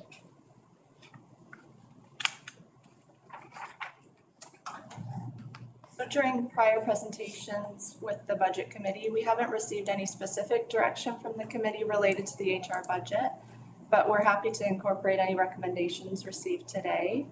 For now, the recommendation is reiterated from prior presentations, and I'm happy to take any questions or feedback from the committee at this time.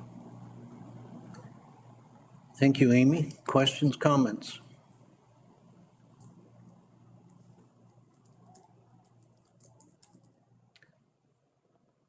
Fairly straightforward. Don't think it's appropriate to ask you to fundraise.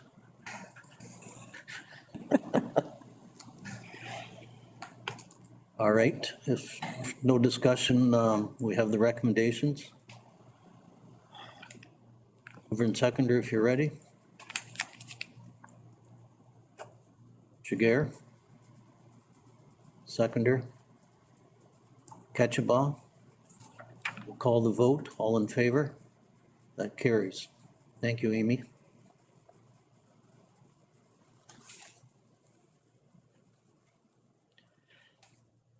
Financial Services, Provincial Offenses Administration. Thank you, Mr. Warden. Slide highlights the two items that we spoke about at the prior meetings with the folding machine. For a placeholder to be added to the budget, it'd be an incremental amount of $3,000 to bring it up to a total. And we'll talk about that slide. Then in addition, there's a request for an intern. Be two purposes. One would be to develop local CPA talent that our municipal partners and ourselves could potentially draw upon in the future as retirements occur. And the other would be to reduce the risk associated with launching a large-scale HCM project that Amy was just talking about as well. We do have a budget line item right now in 2021 that could be returned to surplus or could be used to fund this intern. So if it's used to fund the intern, then the net impact here being requested would be $3,000. Next slide, in terms of possible sources of revenue. Last meeting, we had the discussion about a potential of $1 per invoice. And we talked a little bit about the feedback from Michelle Harris on and the concern about the residents not being tech savvy. And 46% of the residents are on rate reduction, meaning that they're already financially strapped. As a result, the recommendation here is that it's probably not viable to do a charge per invoice for what we would get out of it in terms of the complexity of dealing with all the rate reduced people. On the next slide, as it relates to the folding machine, again, we have some different options that we can look at. One would be cost sharing with Central Elgin. We could look at upgrading our multifunctional printers. We could also look at outsourcing. So at this time, we're just asking that if it was approved to be approved as a placeholder, as a reserve, and wouldn't be spent until sometime in the new year when we come back with a report for consideration by the committee and council. On the next slide with the Fanshawe intern. As I said, we have currently in the 2021 budget, we have a line item for a project that has not been used that we could allocate. We could return a surplus or we could allocate to fund an intern, so there would be no cost implication. With the dual benefit of developing somebody that would have CPA experience in municipal government being one feature, and then the other, again, being the HCM, as large a scale as that project is, and the risk associated with it, allocating a little extra resources for the cost of $14,000. It's a one-time request over the 10 years, so we're not talking about a lot of money in terms of financial impact, even if that surplus was returned. So the recommendation is that be funded through that surplus. And then the next slide just has the recommendation of those two items. Be happy to take any questions if you have. Thank you, Jim. Comments? Go ahead. Thank you, Mr. Chair.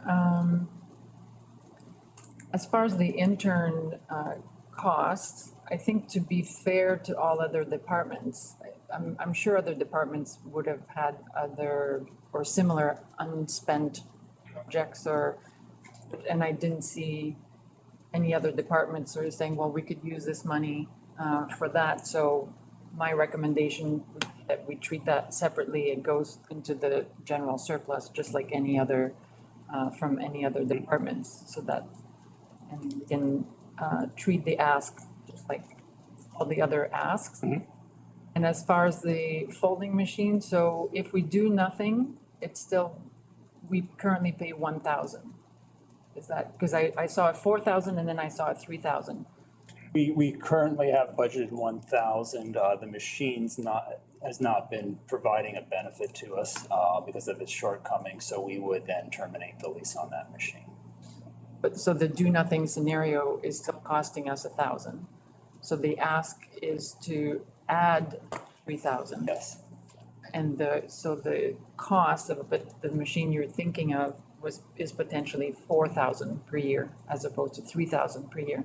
Well, and now we're not looking at a separate machine. It would either be the central Elgin option, in which case we would be then paying the central Elgin towards their machine. Or it could be paying to an outside supplier for outsourcing of that, so it'd be an operating cost in that way. And then the last would be, it could then be transferred over as a line item over to IT to supplement their photocopier or multifunction printer budget, to add some capability there. I'm just wondering then if the ask is actually 2,000, if we think the solution is doable within the 3,000. Well, I'm sorry, it was 4,000 is the doable, so it was a 3,000 incremental to get us to the 4 is what the request was. My apologies. Right, okay, so my understanding previously was 1,000 per year. There should be a solution within that. But don't want to be too obsessed about this whole thing at each meeting. I think that the recommendation is fine, because what you're saying is, let's just put it as a placeholder. You're going to bring back a report, and at that time, we can really look at all the options and make that decision. So I'm perfectly fine with that. We're just kind of, saying, okay, we think we're gonna do this, but here's some other options. And as long as we have options, I feel comfortable with that, so.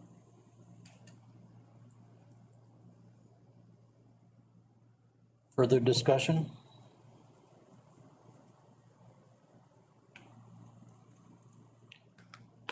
If you spend that 4,000, an additional 3,000, is that gonna save you money, time? It'll definitely be a time saver because manually folding and stuffing those envelopes is time consuming every month. Do you have a guesstimate of how long before that really pays for itself? Well, it would pay for itself, it's a lease, and so it would pay for itself each year. And we spend more time than that in folding right now. That's just within our department, plus there's the benefit for the other departments as well. So there's gonna be somewhere probably close to, somewhere between $5,000 to $10,000 in internal savings in people's time that allow people to do something that's more productive than folding paper. Ed? So I agree with Mary's assessment. It's a placeholder. I don't have a problem with that right now. I'm just not convinced what is the bigger bang for the dollar here, whether it is a new folding machine or a multifunction machine here. I'm all interested in synergies across the departments and multi-use and whatever else that can be achieved here and to gain those efficiencies. And so I do look forward to further analysis on this. Absolutely. Yeah, I know, so it's more than just the long-term care home that get paper invoices. But still roughly, say we 250, and I assume they're monthly invoices. All right. I know it costs me to copy out and fold 40 a month, but I do that at Staples. Mr. Chair, I'm still wondering if we need the placeholder, if we're going to get a report. I know in the past, we've been able to find money during the year when an initiative has come up or an opportunity has come up. Yeah, so because to me, it's still such a big question mark that which direction to go. I don't see the point really of putting a placeholder for $3,000.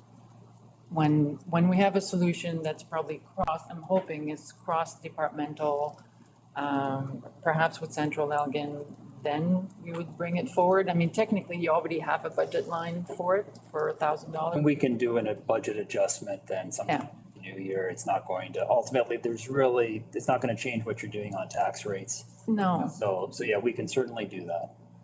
Yeah. Most of us have spent more time or less time on buying a fire truck or a road grader than we have spent on this item, so. Yeah. Mary?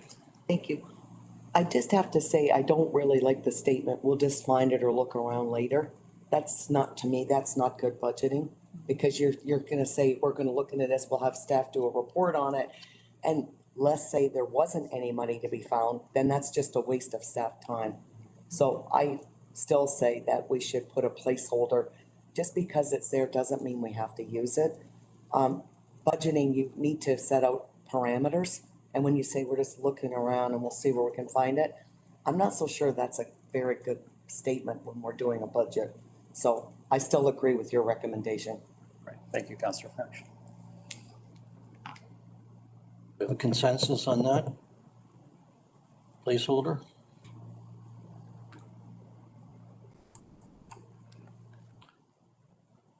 Mover and seconder for the recommendation? Mr. Chair, so there are two recommendations. And so do we need to modify my recommendation for the second bullet? I did not be using funds available in the budget programming. So I think we agreed to establish this Fanshawe intern project, period. Because like I said, we didn't use that approach for any other departments that I'm aware of. So I would move the two recommendations with the second one as amended. Are we clear on that? I think, yeah, I think I understand the approach you're getting at. I think the intention is trying to keep this position off the levy. And yeah, and I'm wondering, yeah, it's muddied waters, but I realize we're gonna deal with the levy in the new year for sure. But looks like we may be allocating a surplus across. Yeah, so, As we are sure, from other departments. Yeah, you're right. It's Surpluses consistent. from all departments, if I'm not mistaken. it's consistent then, Right, okay. that's consistent. Eventually, we take these recommendations back to full council. So, ready for the question with the amendment? This is a question. So I moved both recommendations with an amendment to the second bullet that the Fanshawe intern project be established, period. Clear? One-time Fanshawe intern project? Yeah. That's what was the presentation, one time. Correct. To be reviewed, I think. Future. I'm gonna call the vote. Are we ready and clear? Call it. All in favor? Did we have somebody move it? So I moved it, I think we need a second. Yeah. Looking for a sec, Heck, he's the warden. looking for a seconder. Second it. Second by French. All in favor? All right. Okay. Carries. Thank you. Thank you, Jim. Engineering, Planning, and Enterprise. Looks like you, Brian. Welcome. Thank you, Mr. Warden. Thank you, through you to the committee. Once again, to the committee, engineering, planning, and enterprise have all been combined in one presentation.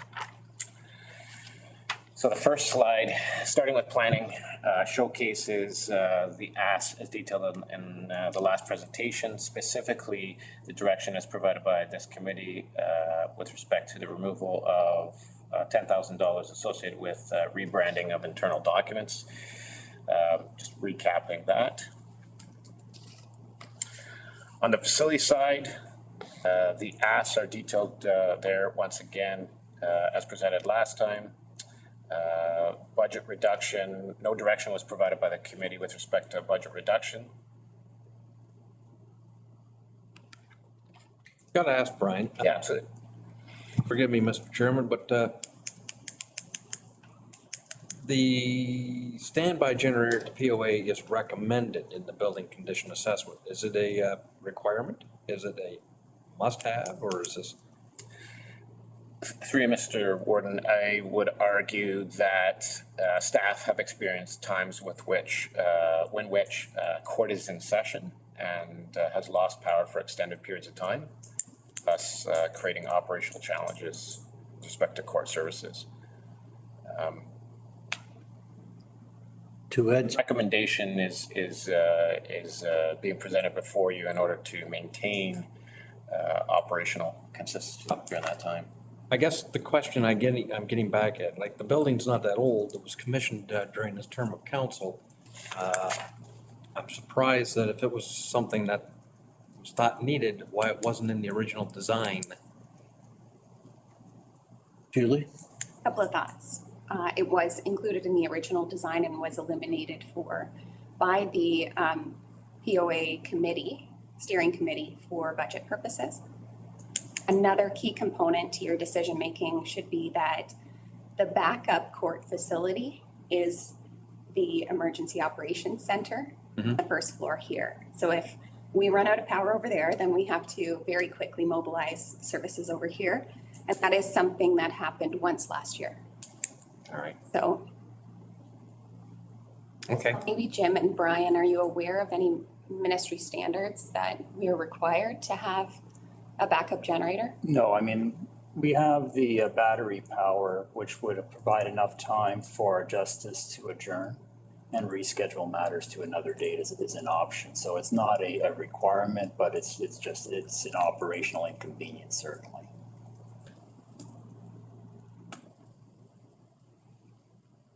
To that point, so it has happened, and they do have an option.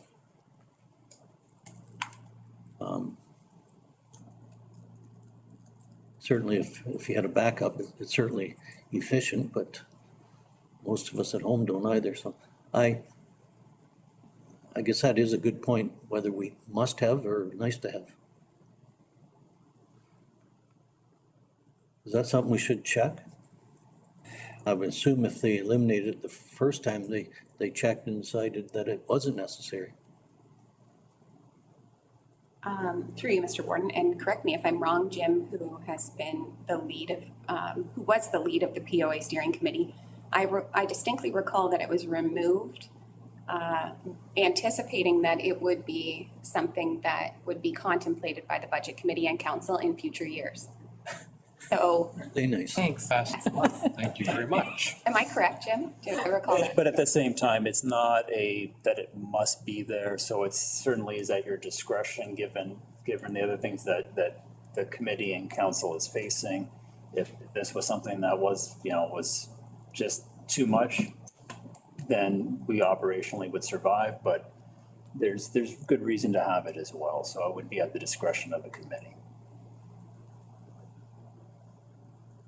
I guess if the hydro was out for days on end and it's cold, it'd be nice. Probably save a lot of damage. But Dominique? For information, when the power was out at the POA, was it out here?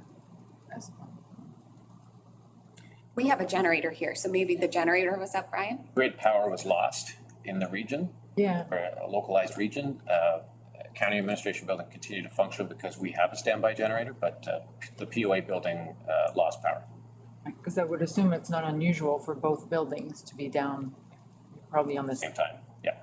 same time, but there is a generator here, so technically it could be moved here is what you're saying. It can. It can. Not easily, and something that has changed is that our EOC was in the basement of this facility and we are moving it to the first floor. Right. Our Emergency Operations Center. So effectively losing our backup court space. Right, okay. And that would mean then that the justice would adjourn and reschedule, and so there's implications with that. Food for thought. Good question. Carry on, Brian. If there's no other questions with the other elements, I'll move on. So moving on to economic development and tourism. While direction was not provided by the committee at the last meeting, staff is once again recommending potential additional cost savings with respect to that departmental budget as indicated here. Once again, withdrawing proposed membership in the Southwest Ontario Marketing Alliance, reduction in applicable. Excuse me, Brian, could you use the mic? This Yep. thing's banging way back here and I'm getting old. Sure, no problem. The air conditioning's working. Or the heat. I hope it's the heat. I think it's the heat now. I'm feeling a little warm. Sorry. The economic development tourism asks are detailed before you, and while the committee didn't specifically provide direction at the last meeting, staff is once again offering options and recommending that specific line items within the proposed budget could be withdrawn or reduced as presented before you, one of those being Southwest Ontario Marketing Alliance membership, and then applicable reductions as proposed in some of the other line items showcased there for a total of $46,500.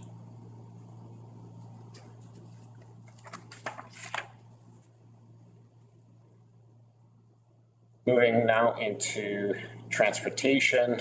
I won't recap the four specific options once again as presented at the last presentation, but just simply to highlight as we move forward, we're going to be focusing in on option 2 and option 4 as requested by the committee at the last meeting.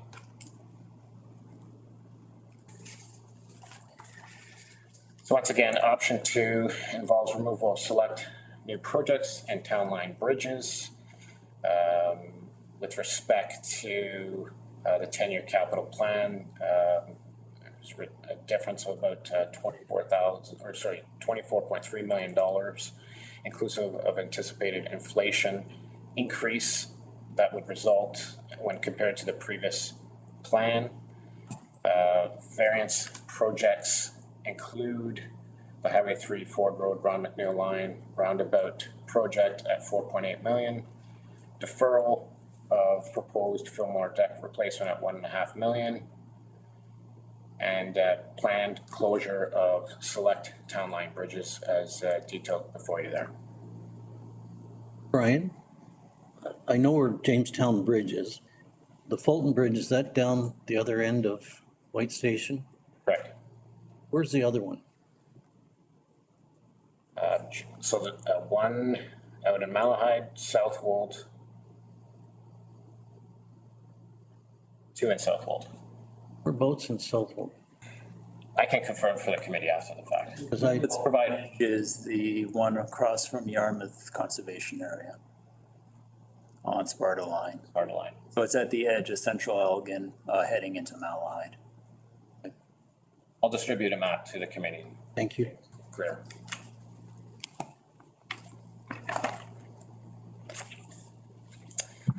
Moving on, variance details once again, in terms of the impact. So in terms of the first project there being an ongoing environmental assessment is anticipated to detail in the very near future. A report will be coming before council detailing the preferred option being a roundabout at that intersection. Staff under this scenario would recommend that this project be deferred until discussions with provincial staff have concluded detailing timing, cost sharing requirements, so on and so forth. The second project being Fillmore Deck Bridge. This is a fairly new deck system that exists. It was replaced in 2016, and the structure itself is deemed to be in good condition, not requiring investment at this time based on its condition.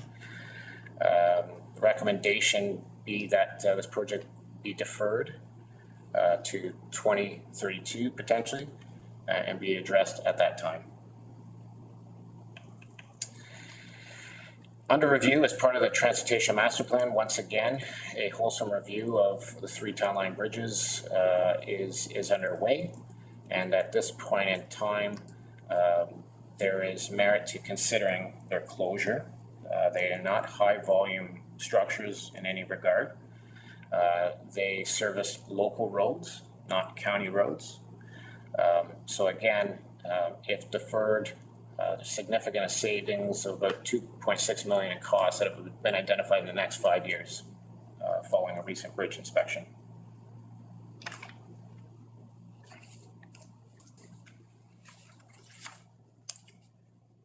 So reviewing option 4 being the holding strategy. An option was previously presented to the committee to defer planned road rehabilitation projects.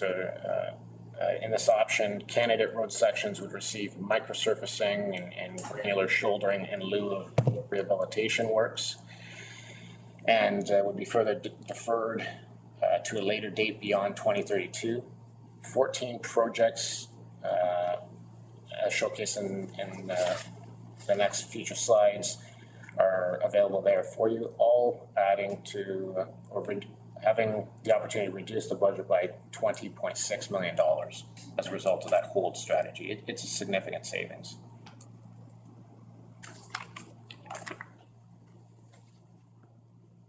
So just to give some statistical data, typical road rehabilitation comes at a cost currently about $250,000 per kilometer. That typically involves cold in place recycling, overlaid with asphalt and topping up of granular shoulders.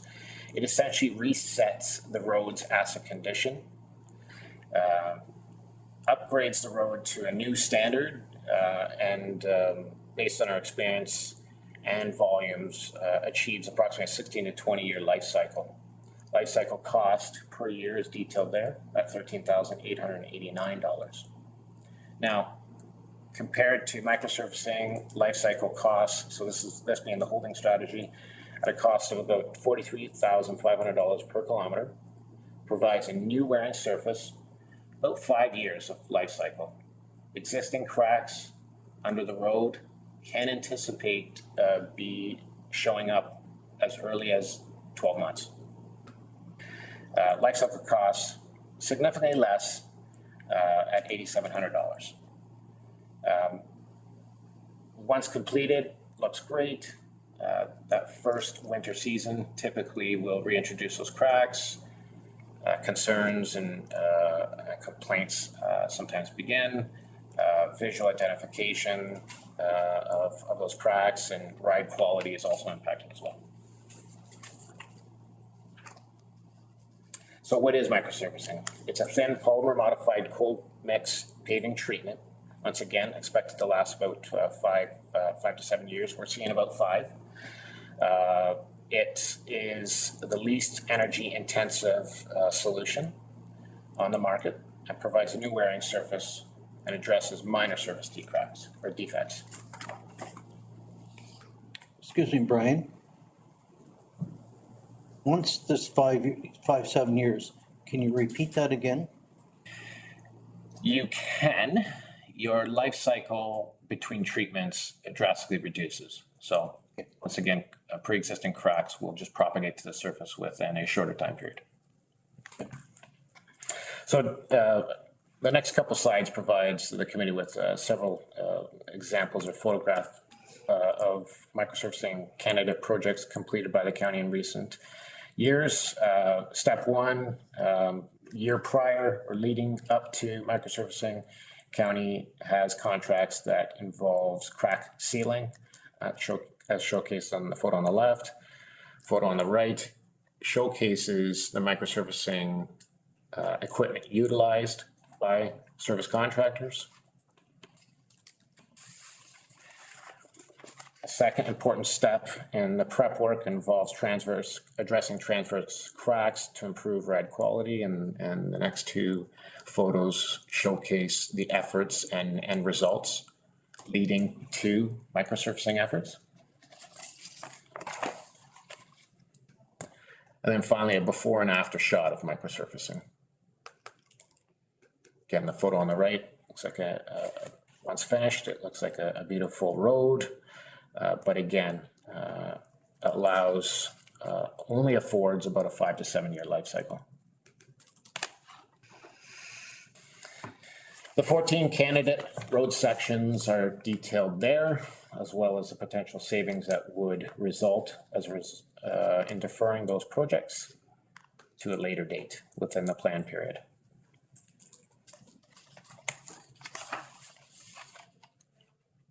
So summary. Committee directed that staff reduce the planning budget by $10,000 associated with efforts to rebrand existing and future intended planning public documents. However, committee direction is required as it pertains to the economic development and tourism items. As previously showcased, there is potential savings as recommended by staff in the amount of $46,500 associated with various items. And more importantly, direction from the committee with respect to the preferred option on transportation investment as presented is also required.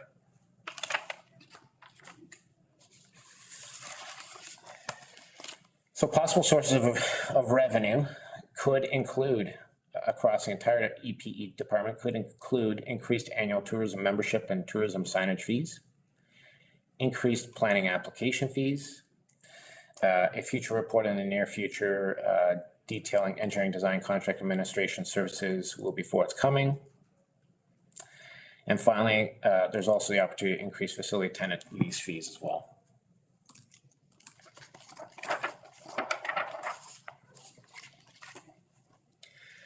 So recapping summary of recommendations that the required an adequate 10-year transportation facility investment funding be provided in order to maintain the required level of service, that a further direction of the budget funding be required, consideration be given to removal of select projects as proposed, as opposed to impacting asset renewal related projects.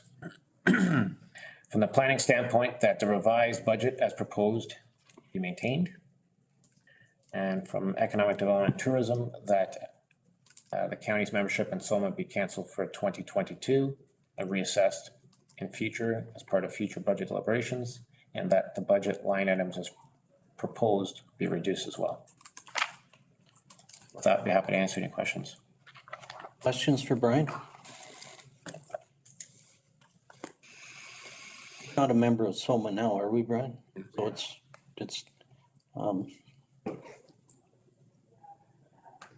go ahead, Dominique. Thank you, Mr. Chair. Can I just recap the numbers? The ideal, the optimal request initially was an increase of 33.9 million. Correct. Option 2 saves about 9 million, and option 4 saves 20. Roughly million. Option 4 as compared to option 1 saves a magnitude of 57 million. 7. Am I correct on that? So the optimum is 33.9. And 9, We're asking for 34 in option 1. right. Option 4 reduces the previous plan by an additional 23 million. And that's where I got confused. Okay. It's a significant value. Yes. Yeah, it is. But it's So, No. so I'll just compare it apple to apple. Just a very simple mind. Yeah. So the optimum request was an increase from the initial plan of 33.9. Correct. So option 2, instead of 33.9, we would increase 24.3 instead. So if we just talk about increase, so your request would be 24.3 million instead. When compared to the previous plan, correct. Right. So instead of asking 33.9, you're asking 24.3. Right. And then in option 4, you would be asking for 13. I'm not sure if I got that one right. So what's the ask in option 4? And option 4 as compared to the previous plan. To your optimum?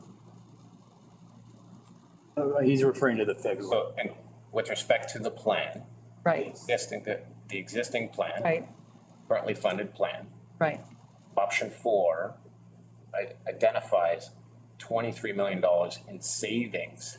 So not only you're not asking, in Correct. addition to not asking, you're saving. Correct. And option 3 is approximately the same value as was approved back in February.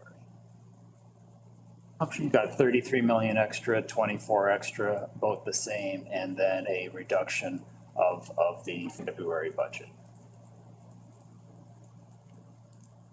Ed?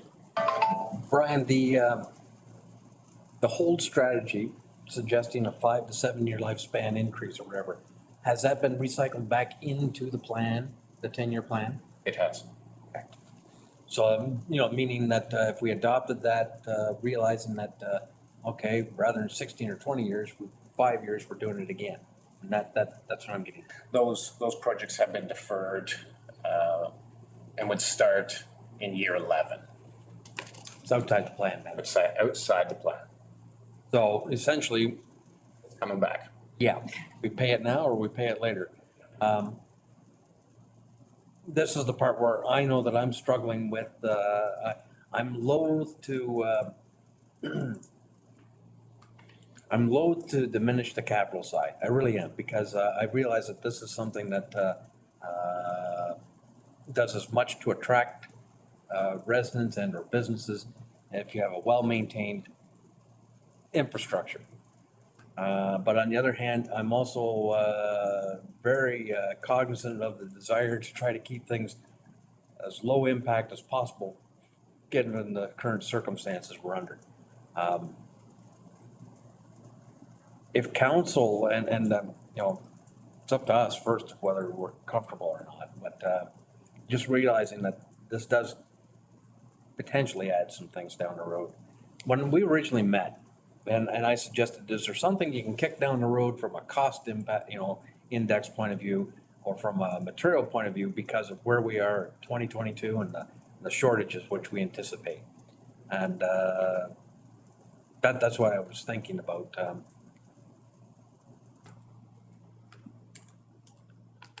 Yeah. I don't want to throw a project out there or, that down the road it's going to put us so far out of reach that we're never going to get there. We're experiencing that in Bayham and certain things.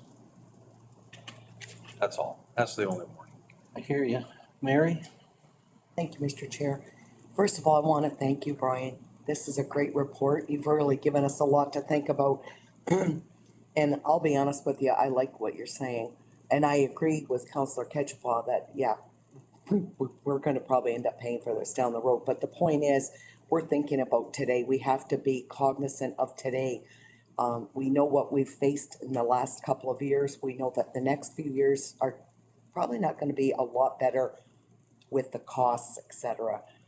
Sometimes we have to make those hard decisions, and I trust your judgment, and I believe that you've looked at the projects that you think would be okay to do these types of rehabilitations. I know you wouldn't suggest it for something that wouldn't be a good fit, like whatever roads or infrastructure. So I have no problem with council looking at this. I'm not saying I can't make that decision, because we all know that council has to look at it, but I certainly feel comfortable saying, let's let council look at this, because I think there's some good information in this report. I think it's something that we really need to look at. And that's my take on it. And I do appreciate you doing this extra work, because I know it's probably taken you a long time to get this report put together. A lot of significant numbers there. Yeah. Right, at Central Elgin, we've been schooled over the years, coached, I guess. If you got a road and it's junk, and you just put up with it, and if you only got so many dollars, but you have another road that's, if you put some money into it, you can significantly extend the life of it, which creates a saving. If you do that enough times and put that saving aside, you go back to that road that's junk and renew it. And sometimes that's hard when people see that road that's terrible, but they're still driving across it without getting stuck and stuff. So I think you're kind of in the same, like maybe we're driving that used vehicle rather than a new one, but you're creating savings that you can swing around. And so I like the approach. And like Ed said, it's trying to find that balance. If you're just putting old shingles on a roof that's leaking, you might as well, go ahead and put the new roof on, or you're creating more problems. But yeah, I agree. It's a good report. Mr. Chair, so just to clarify, Councillor French, do you say in terms of bringing to council a recommendation, would it be bring all options to council? That's what I think we should do. Isn't our job to narrow it down a bit? Because we're the ones that are giving the, we're, again, finding that balance, but we're the ones that are spending the day here to come up with that recommendation. Because they're gonna be looking at it first blush. Yeah. Yeah, I'm wondering if bringing to council, we've got it narrowed down to two. One is leave as is the optimum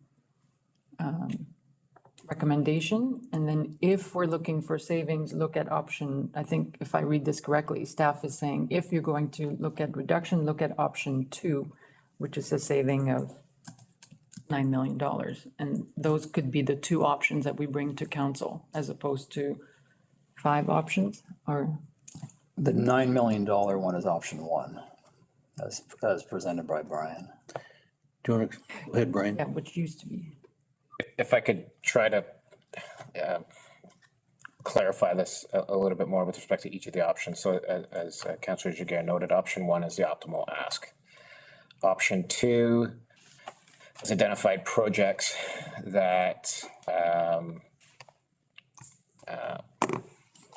partnership, with other levels of government and or assets that do not service county roads and don't have large volumes that could potentially be closed, subject to the findings of the Transportation Master Plan. Option 3 results in additional savings as a result of deferring timing associated with certain select urban reconstruction projects. The overall asset condition of the road network generally is held, whereas option 4 significantly will impact that overall asset condition and result in significant future costs.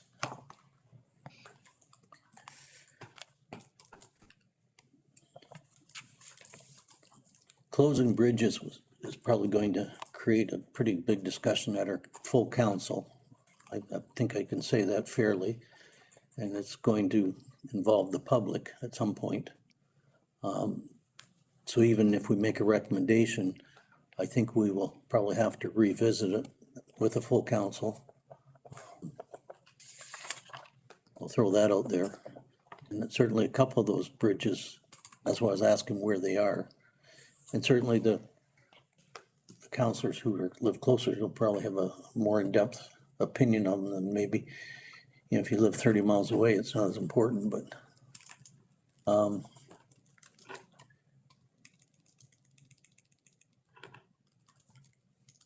the SOMA, we never talked about that, and I think it's probably worth a quick discussion. I feel that if we're, if you're not involved, you don't get the chance to hit a home run. So I think maybe our point is that we're gonna throw that away till next year, but look at it again next year. Is that because I wouldn't want to forget it forever. That's the recommendation that staff are making, that it be deferred a year and be discussed. Probably, okay, let's not do it this year, but I'd like to look at it another year. Ed? Yes, thank you, Mr. Chairman. I'm sitting here looking at the recommendations with respect to economic development and realizing that for all intents and purposes, we're rebranding that department. And so they're going to be finding their own footing again and then launching and going forward. And so there's a certain justification for maybe toning down what resources are available, not taking everything away, but just toning it so that they can find their footing, move forward. We might find another year that they're just chomping at the bit and need more resources to go. But I think I'm willing to accept staff recommendations on the economic development side. Yeah. And for the planning side as well. I can agree with that. It's just struggling with the linear assets at the moment of which way to go here.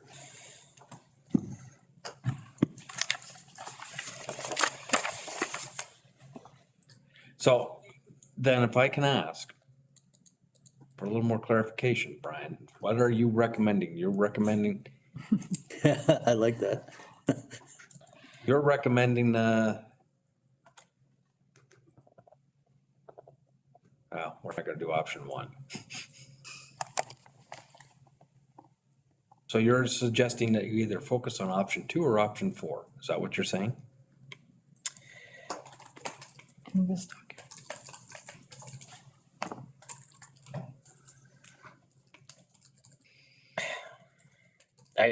I would suggest that the committee should actually be focusing in on options 2 and 3. 2 and 3. 4, once again, potentially has a detrimental impact on the overall road network condition. Okay, and when, just to clarify, so on this slide, just,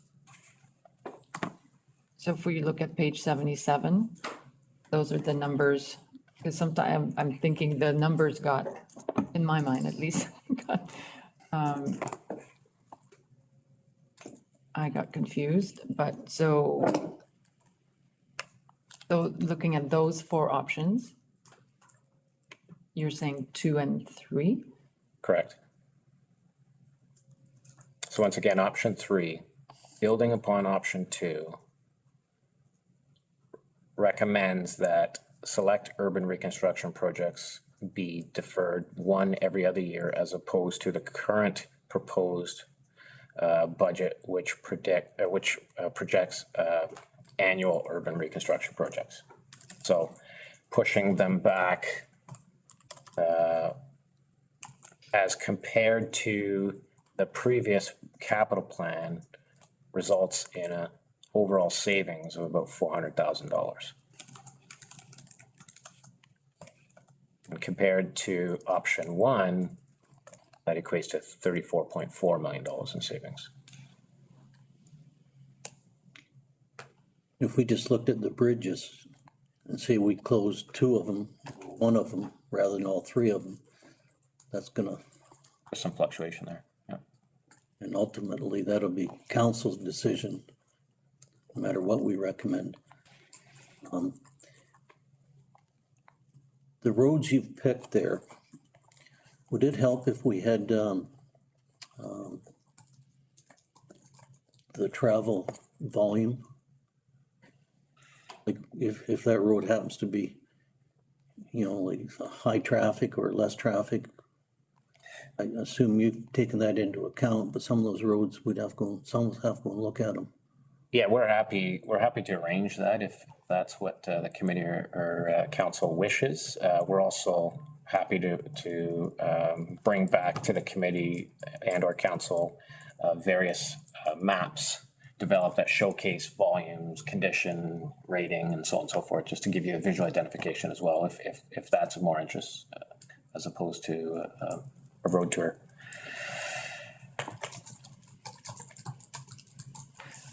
So on our schedule, we do have one more meeting potentially scheduled before going to council. I remember. Next week. November 23rd, I've got at the bottom of the page here. Mr. Warden, given our workload in administrative services, I was going to recommend to the committee that we consider pushing that meeting to the afternoon of the council meeting scheduled for December 9th. Right. And then kind of delaying things to January. Yeah, because what you're describing, I would assume, takes a bit of work. But I think that visual, quantitative, qualitative would benefit. And so I could see the committee having one more discussion, particularly in this area. I mean, it's big dollars, a big impact on our community. And yeah, perhaps warranting one more discussion at committee level before going to council.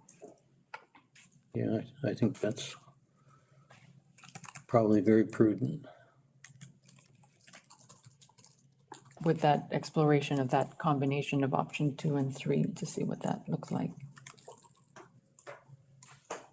Well, then, going back to your question, Mr. Chairman, and I assumed you were referring to the roads that were identified under option 4.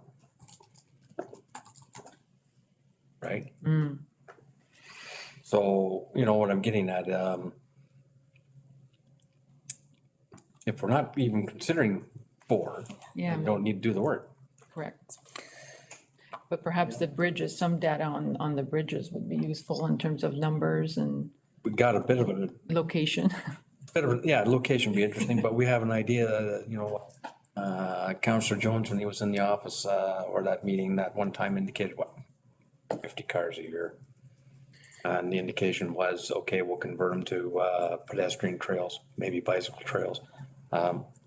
So the infrastructure is still gonna be there, but Yeah, some of them, a couple of them may be very similar, very, very easy decision. Maybe not all of them, but yeah, to identify them and like, get an idea how much traffic there is or isn't. Mary?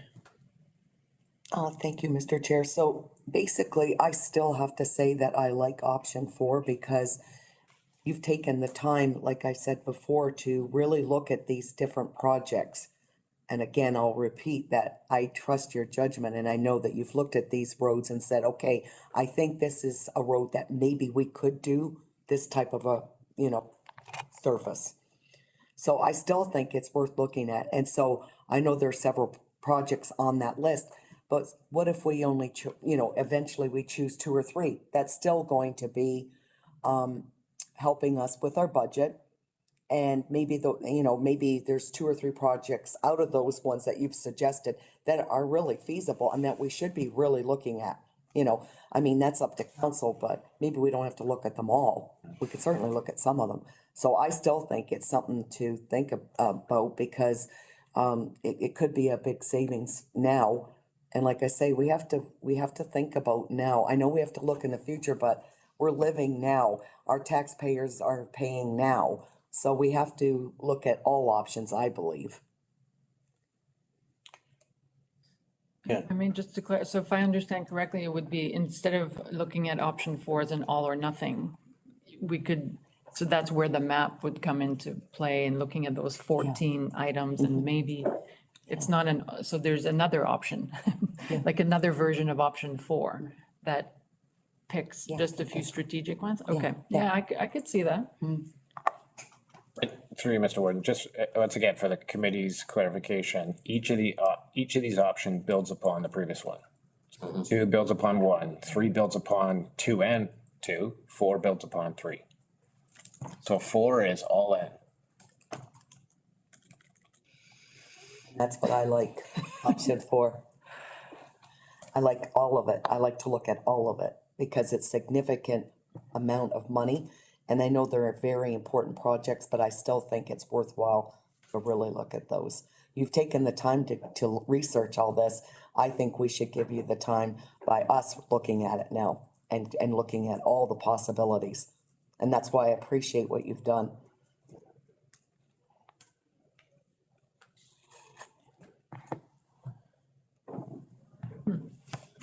Can you repeat your recommendation once more, Frank? Yeah. Or your interpretation of our recommendation. Staff are happy to come back to the committee with photos, maps to help illustrate each of these locations, each of the impacts, as well as the overall impact. So leave this with us. We're happy to come back. Okay. With that list there, it's for a nice Sunday drive, sometimes it's probably a good idea maybe take a look at some of them, but yeah, it's a lot of work there and trying to find that balance. Mr. Warden, under normal circumstances, meaning no COVID environment, and that's where we find at the local level, getting out and doing a capital tour really is beneficial. I know that it's a big ask for around the county, but something to think about for future years. That actually, there's value in that, huge value. Yeah, we're a little behind the game right now, but for some other iteration of whatever council comes ahead, or even next year if we're out of this environment, it's something that serious thought should be given to. Yeah, I like that idea. The VR. It was very beneficial when we went out with Nancy on the Oh, yeah? planning. No, thanks. Put all the goggles and then. Yeah, Hide the roads and you kind of figure out what's going on. yeah. So, Mr. Chairman, then, with respect to the overall department, there are, I think, two areas that the committee's recommending moving forward with. And the third one, of course, is more visitation on. So if, if you or the committee's comfortable dealing with planning and the economic development side, we can discharge that and move on. I think there's consensus on the first two. Yep. Should we make that a motion then? And I will. Okay. Do we have a seconder on that? Do you want to read out your motion so we're clear on it, or?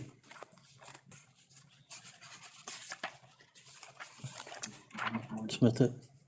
Yeah, so the recommendations recap that the required, under engineering and facilities, that the required, under facilities, that the required 10-year focused investments identified in the budget as proposed, to maintain levels of service. That further information on the various transportation options brought forth back to the committee. That planning that the revised budget as proposed be maintained. With respect to economic development and tourism, that membership in SOMA be canceled for 2022 and be reassessed as part of future budget deliberations. And that the budget line items as proposed be reduced as well. Well, I was thinking, not even entertaining the engineering and facilities, but planning and economic development I was comfortable dealing with. We still want more information, I believe, on the engineering side. Correct. I guess he's proposing facilities though. Would you be Yeah. comfortable? Oh. That implies. Right.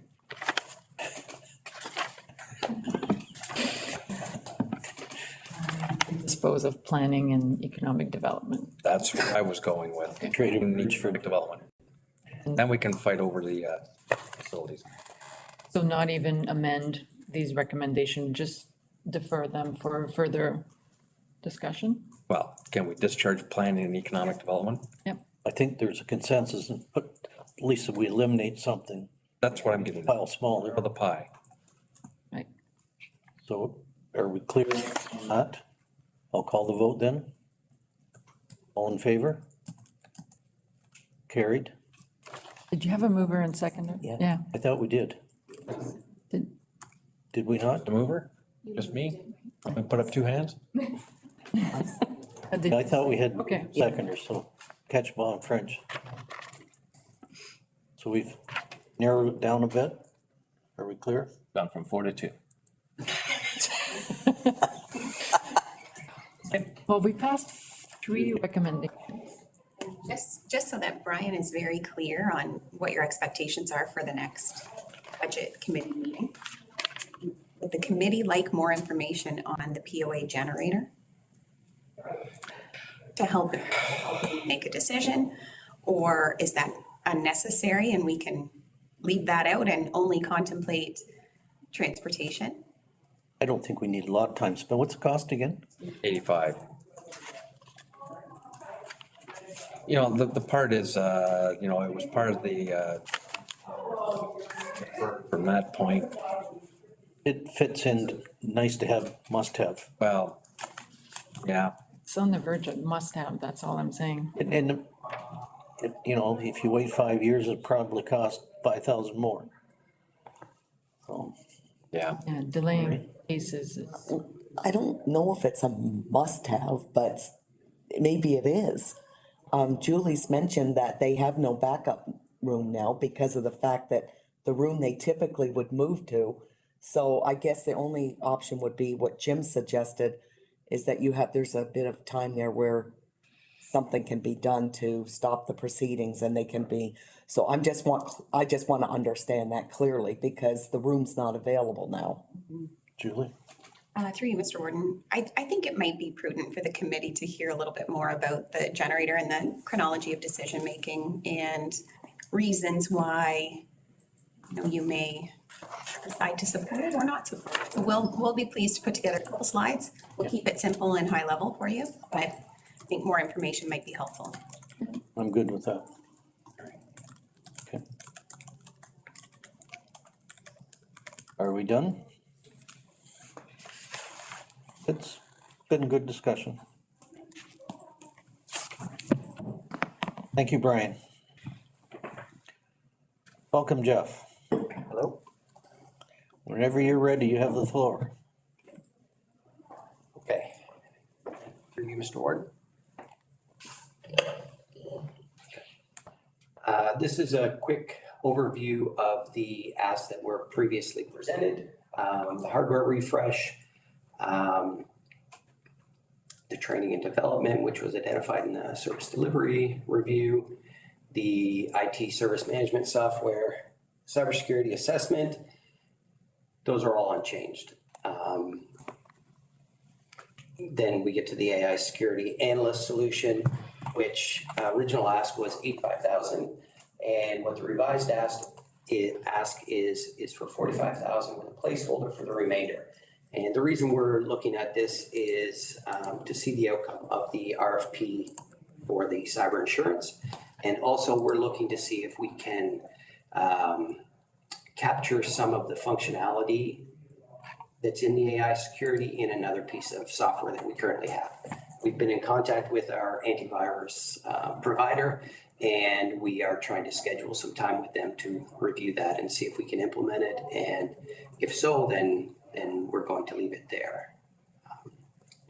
And then the privileged access management, the original ask was for $25,000, and we've actually removed that and put a placeholder in for that, or asking for a placeholder as well, for the same reason.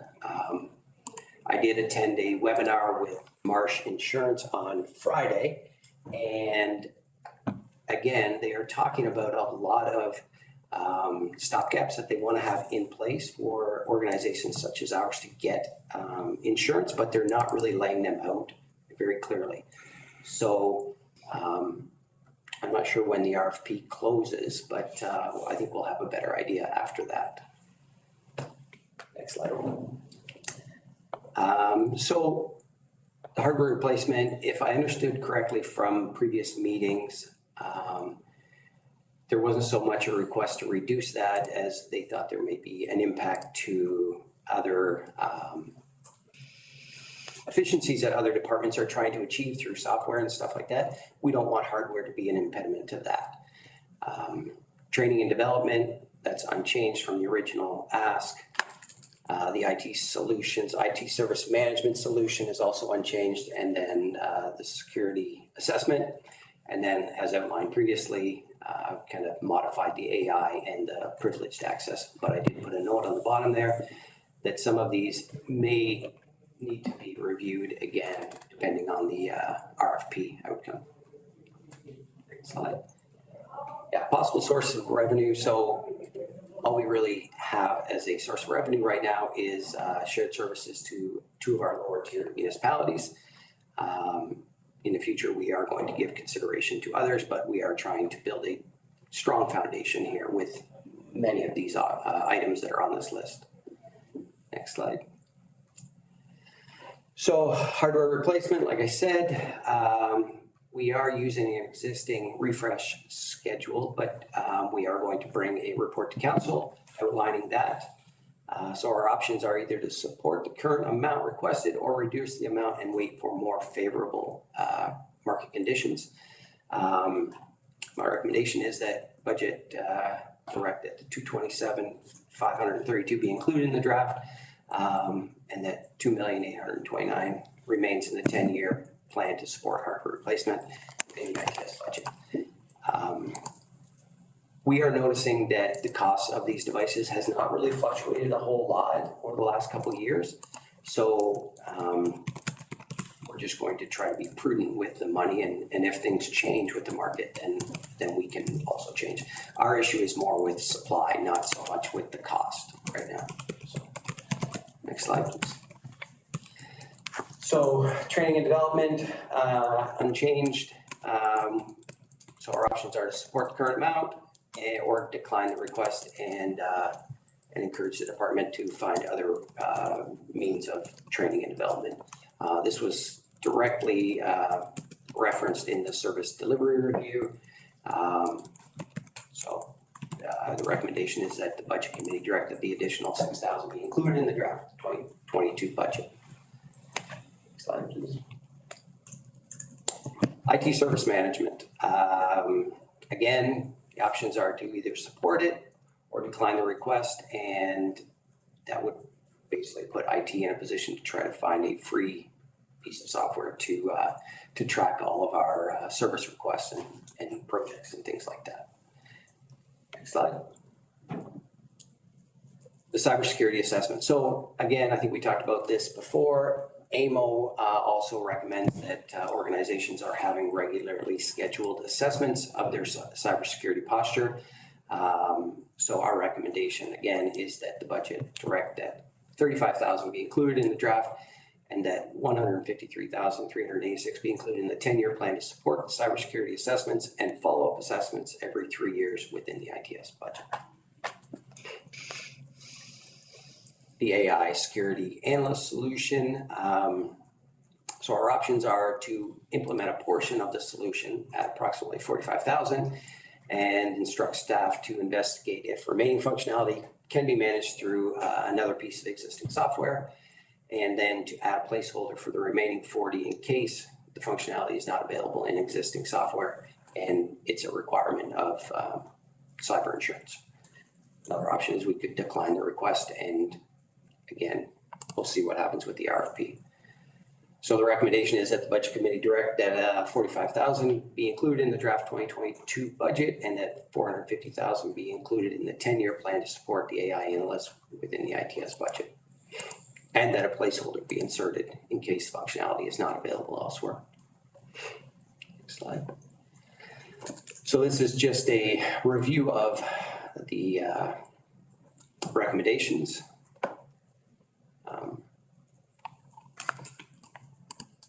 I'm available for any questions.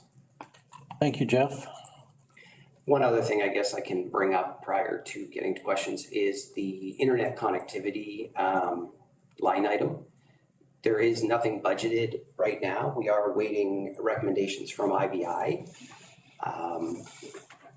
And we also understand that there's funding available. We're just not sure how much funding we will be able to secure. So there's a lot of questions around what that amount could potentially be. So that's not referenced in here anywhere right now. So. Julie's got a comment? Thanks, Mr. Just further to Jeff's comments, I would suggest that by the time we meet again as a committee, we'll have more information about that. So we'll follow up because I anticipate that we'll have had a connectivity committee meeting sometime between now and then. So stay tuned. Lots on the go. Ed. Jeff, I'm curious, how were service requests managed across the various departments? Okay, through you, Mr. Warden. Right now, we do have a piece of freeware that we're using.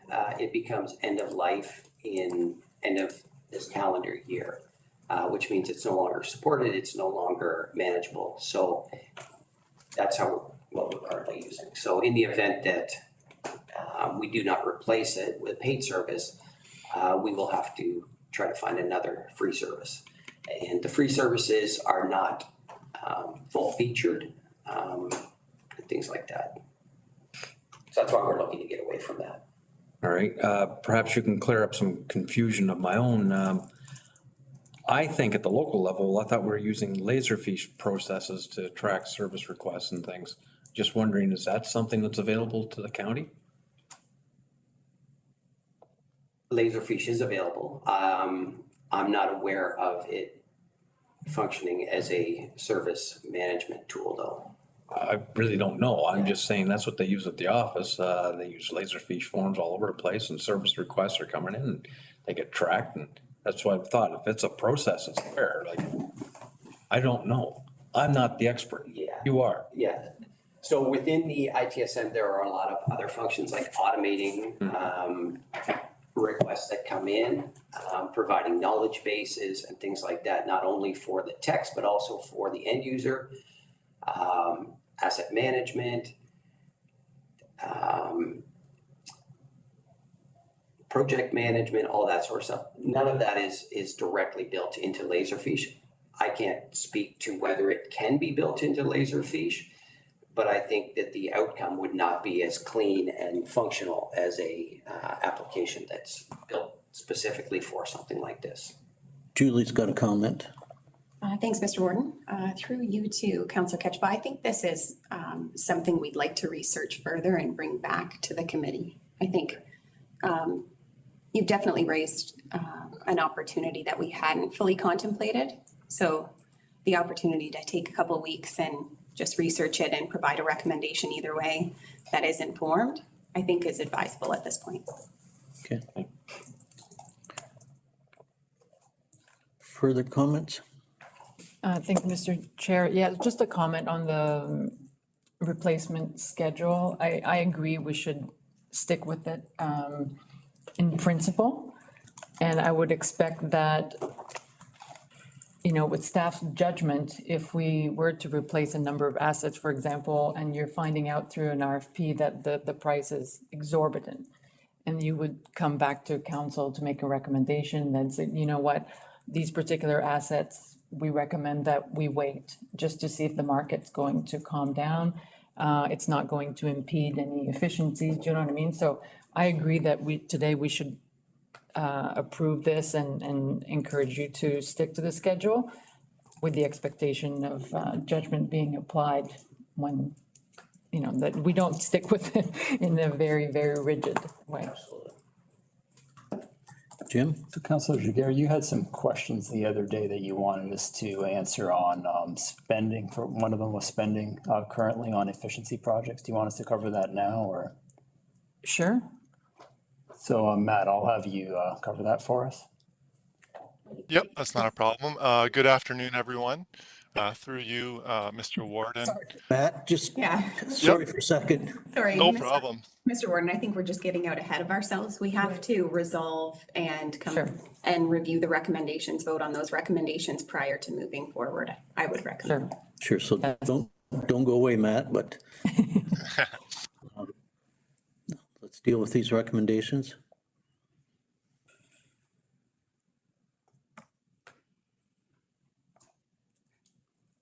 Jenna, could you bring those back up on the screen? Yeah. That's a good idea. If we have consensus, we can do them all at once, or do you want to do them one at a time? I think we can sit back and wait on number 3. Right.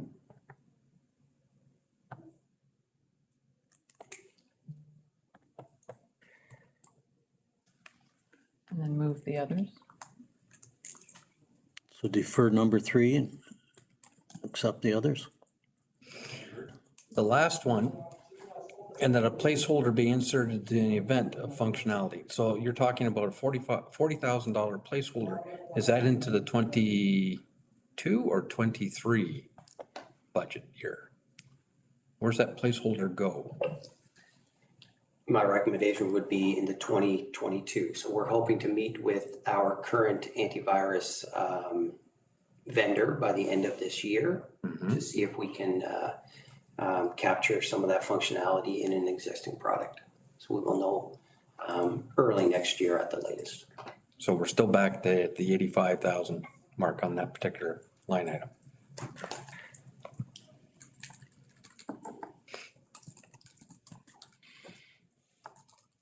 There's 5 recommendations. Want to do them once? So did you say they will find out in just a few weeks or for the RFP? I'm not certain on when the RFP closes. Right. So Yeah, maybe. I thought I heard you say in the early new year.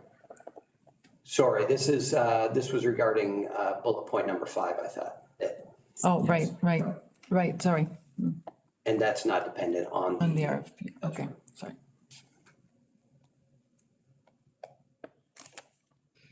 That one, if I recall, it was about existing software, able to close some of the gaps rather than the full $85,000 investment. That's correct. So do we have consensus on how many of the 5 that we can take together? So 1, 2, 4, and 5. Skip 3.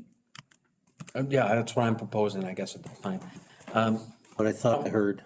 Going back to our service delivery review and you know, the advancements that the department's making, these are investments that we were warned we'd have to make in order to make it more attractive to more potential customers out there, which then in turn perhaps provides a little offset from a revenue stream. So bullets 1, 2, 4, 5. Do I have a mover and seconder to accept those recommendations? Jager, Yeah. Ketchabah, all in favor? That's carried. So we have one bullet left that, Do you want deferral on, or do you want motion to defer? How do you want to deal with that? Since it's not moved, we can just bring it back as a follow-up report. okay. Good job. Thank you, Jeff. Thank you, Jeff. And thank you for waiting, Matt. Go ahead. No problem. Through you, Mr. Warden. So far in 2021, the year-to-date spend on efficiency-related software is about $171,000. Making up that, you have GIS, which was $96,000. Dietary hardware was around $23,000, and the intranet was $52,000, which includes the implementation and the licensing. Another question Jager had, or Councillor Jager had, was for 2022, what was the budgeted spend on efficiency software? And so with the recent direction from this committee, about $514,000 has been budgeted for efficiency related software. The big ones would be GIS, which is $312,000, $150,000 being the implementation, the EOC, was $96,000, agenda management was $30,000, and dietary software was around $27,000. And then some other smaller ones make up the remainder. We have intranet, bang the table, the ITSM that Jeff just spoke to, and then the volunteer management software. And then I guess over the 10-year plan, the total incremental spend on efficiency related software would be about $1.9 million. And the bulk of that is GIS being $447,000. Agenda management would be $300,000. The docket, factoring in the use of efficiency funding for the first year, would be around $194,000.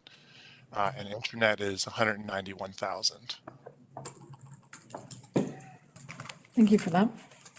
Welcome. Thanks, Matt. All right, thank you, Matt.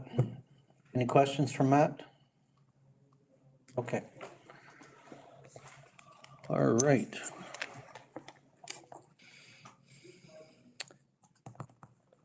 I'm Matt, wrap up and next steps. Everyone else here? I think there was one more. Not one more department, but one more item in terms of documents. Is that right?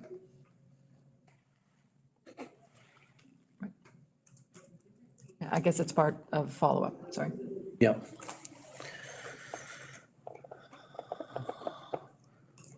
So I guess it's a good thing doing a farm, Ed.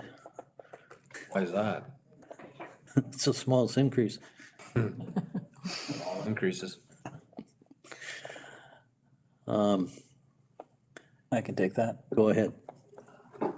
Where we were at the last meeting, we had on the table the potential of almost a 9% increase if we did it in 1 year. And then we also had the option of spreading that out over the 10-year plan.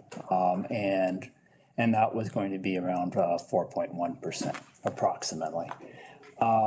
With the numbers that you see here on this slide, this is incorporating the option that Brian presented with the $24 million investment on the transportation side.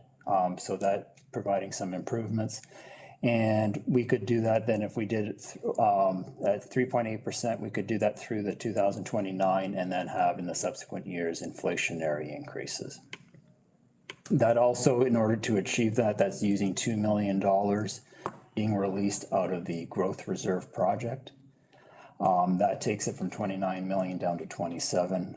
Councillor Jagger, you had a question if we were to take another $4 million out of that. That would provide 1% if we were doing it in 1 year.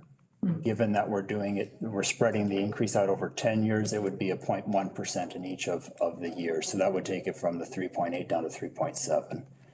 And because we're taking 400,000 annually out of the growth reserve, it would then take it from the 27 million down to 23.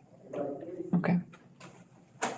Now to the question of the implication on taxes in the different property classes.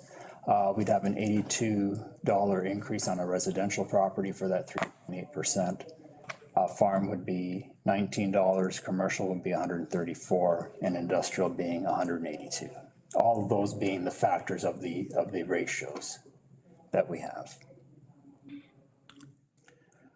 Moving to the next slide, we're looking at debt. We had acquired $6 million of debt at the end of 2020. And then early this year, we added another $6 million. That takes us up to $12 million of debt. Later in 2022 or at the beginning of 23, we would be adding another $21 million of debt, followed by $11 million spread out over 24 and 25. At the time when we presented to council in February, we said that there'd probably be another $8 million that would be required in debt in 2031 because we're using the thought process of having these revolving 10-year debt cycles. And so some further debt would be required to keep us in balance. Now on this slide here, we're moving to the next slide, excuse me. You'll see then not only the debt, but also our cash and investments. And we're starting at about $30 million of, just under $30 million of cash. But by 2026, we're hitting a low of about $5 million. Our target is to try and maintain 1/4 levy. So that's somewhere in around that 10 million or so range. So we've fallen below where we previously were hoping to be, where we were back in February when we presented, and that's because of the increase in transportation capital drawing down on our cash reserves versus what we had previously. This could be accommodated by pulling that debt that was planned in 2031, pulling some or all of it ahead into the 2025-26 range. And so if the committee's interested in doing that, then I can adjust, excuse me, and there'll obviously be some interest implications, but those won't be huge. So I can take a look at that for a subsequent meeting.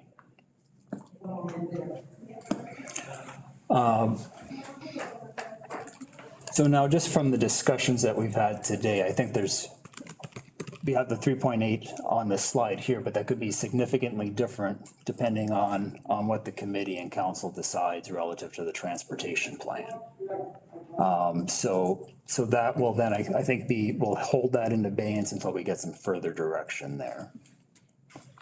The other thing to keep in mind as well is there's also the potential of some good news coming from the homes on this supplemental staffing funding. And that could be, as Michelle had pointed out, somewhere in about $500,000 to maybe $700,000 that we could recover some of what we've previously investing in extra spending from municipal contributions each year, that we can recover some of that through the supplemental funding.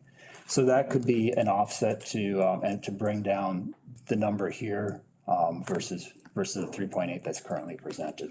You may also have then some movement the other way with inflationary pressures, and we'll come back to you with some numbers as to how the October CPI is going to impact some of the items that we're contractually obligated to adjust. So we were looking for feedback as to what's an acceptable rate, but I think we'll just take that off the table for now, waiting to hear back from you. And then at the same time, we can also have a discussion around, and after you've made the decisions on the transportation plan, how we're gonna deal with the growth reserve and what releases we want to make from that to help fund the plan.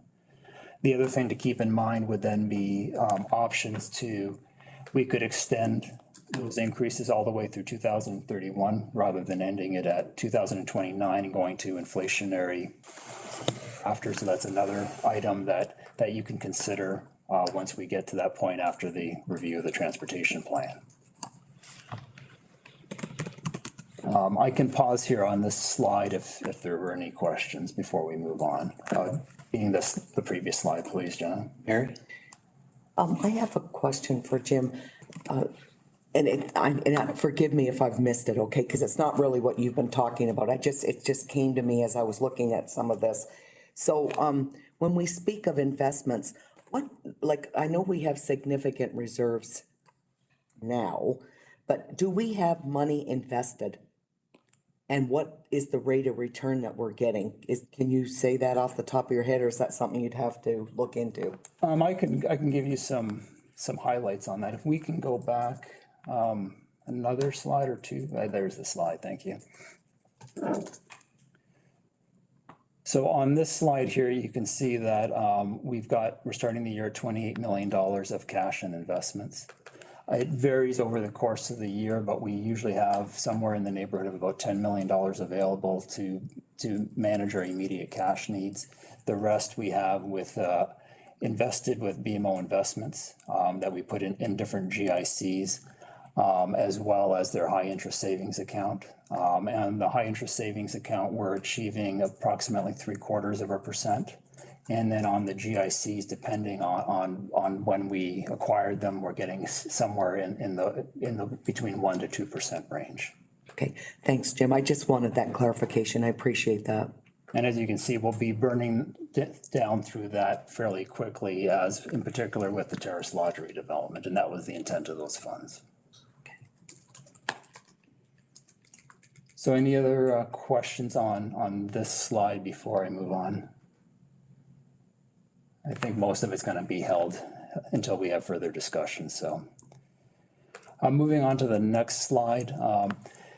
What you see here on this was what was presented back in March. That was from the direction about this time last year that the committee wanted to see the prior year's actuals, the spending for the current year, as well as the budget for the upcoming 10 years. And so this was then what we developed then through February, brought back to the committee in March, and just want to confirm that this is still the report that the committee would like to see as backup to the budgets as we're finalizing them.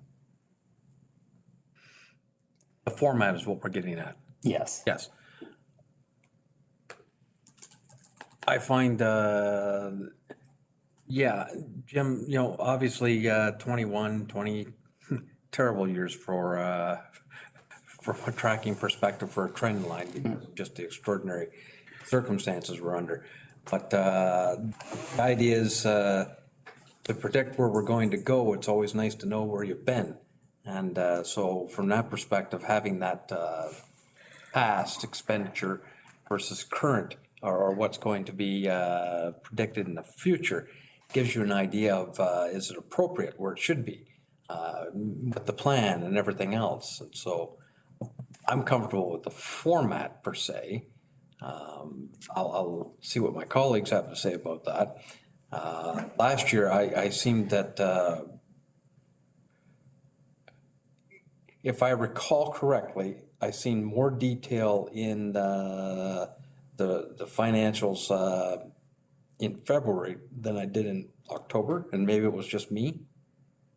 We presented this detail at the October 26th meeting. Yeah. These subsequent meetings, because everything is in flux, and we're really just looking for direction so that we can update these budgets. We didn't each meeting bring back the report. Right. We'll bring that back then with the changes that have been approved today.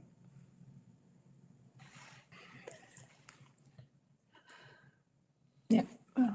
Go ahead. Sure. And so I know for me, in terms of analyzing trends, what I like to look at is for each year is budget actual variance, budget actual variance. And as Councillor Ketchaba mentioned, maybe sometimes 2 years is enough.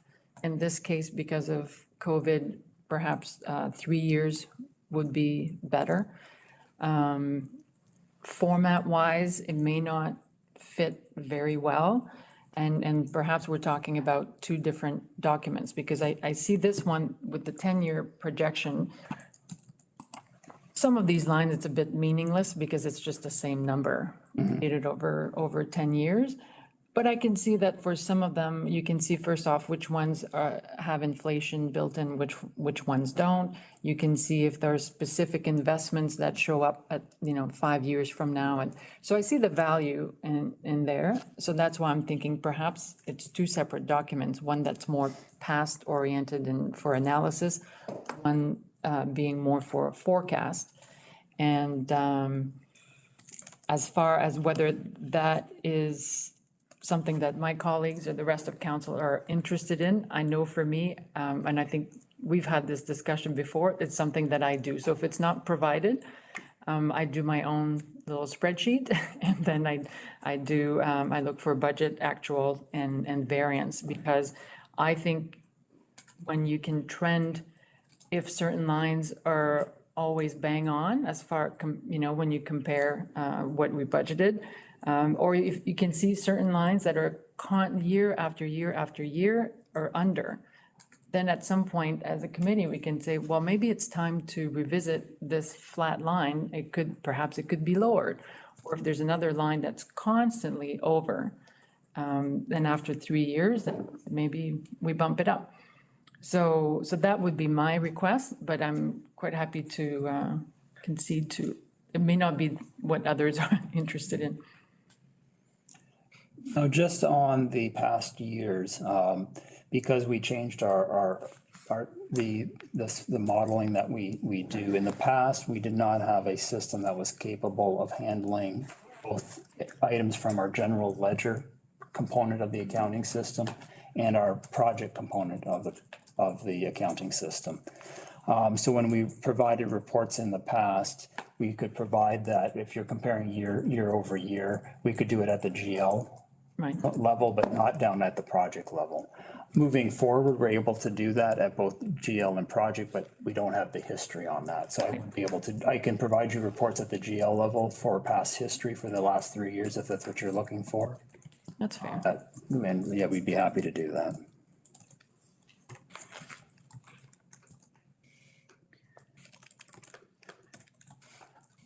Then on the next slide, Jenna, please.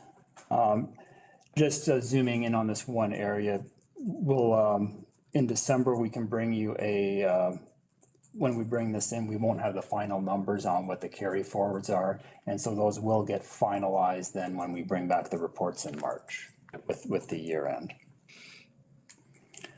The other report that we bring in on the next slide is the plan to plan. So this compares the current 10-year plan that you're reviewing compared to what was approved as a 10-year plan back in February, so you can see what numbers have changed.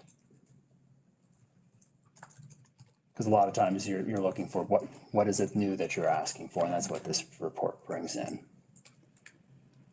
And then the last page is then just the wrap up for the next meeting. And so what I understand from today is that we will be, our next meeting will then be in the afternoon of December the 9th. For that meeting, we'll be bringing in, the major focus is going to be on the transportation and facility side. There was a report back on IT for their one software component. And I believe you wanted to see some further information as well on emergency measures on the fire training. I don't know, or yeah. Okay, so we'll just leave it Here once we have data. We'll just leave it at those two items then. That'll be coming back for that time, and then we'll be coming back. We'll be bringing then a report to council based on your recommendations in January. If I can clarify, Mr. Chair, when I earlier referred to variance, I personally, I usually show it in percentage Just visually, it's very easy to capture as opposed to amount. Just So both are just the percent then? personally, I'm just a percentage. Okay.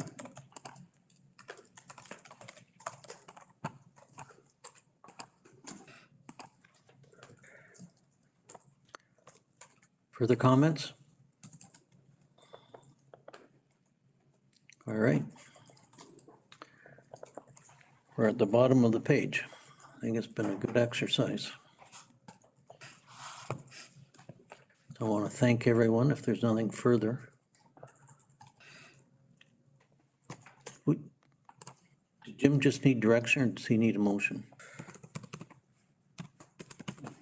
Direction's probably fine, or do you want a motion, Julie? I think your direction's fine.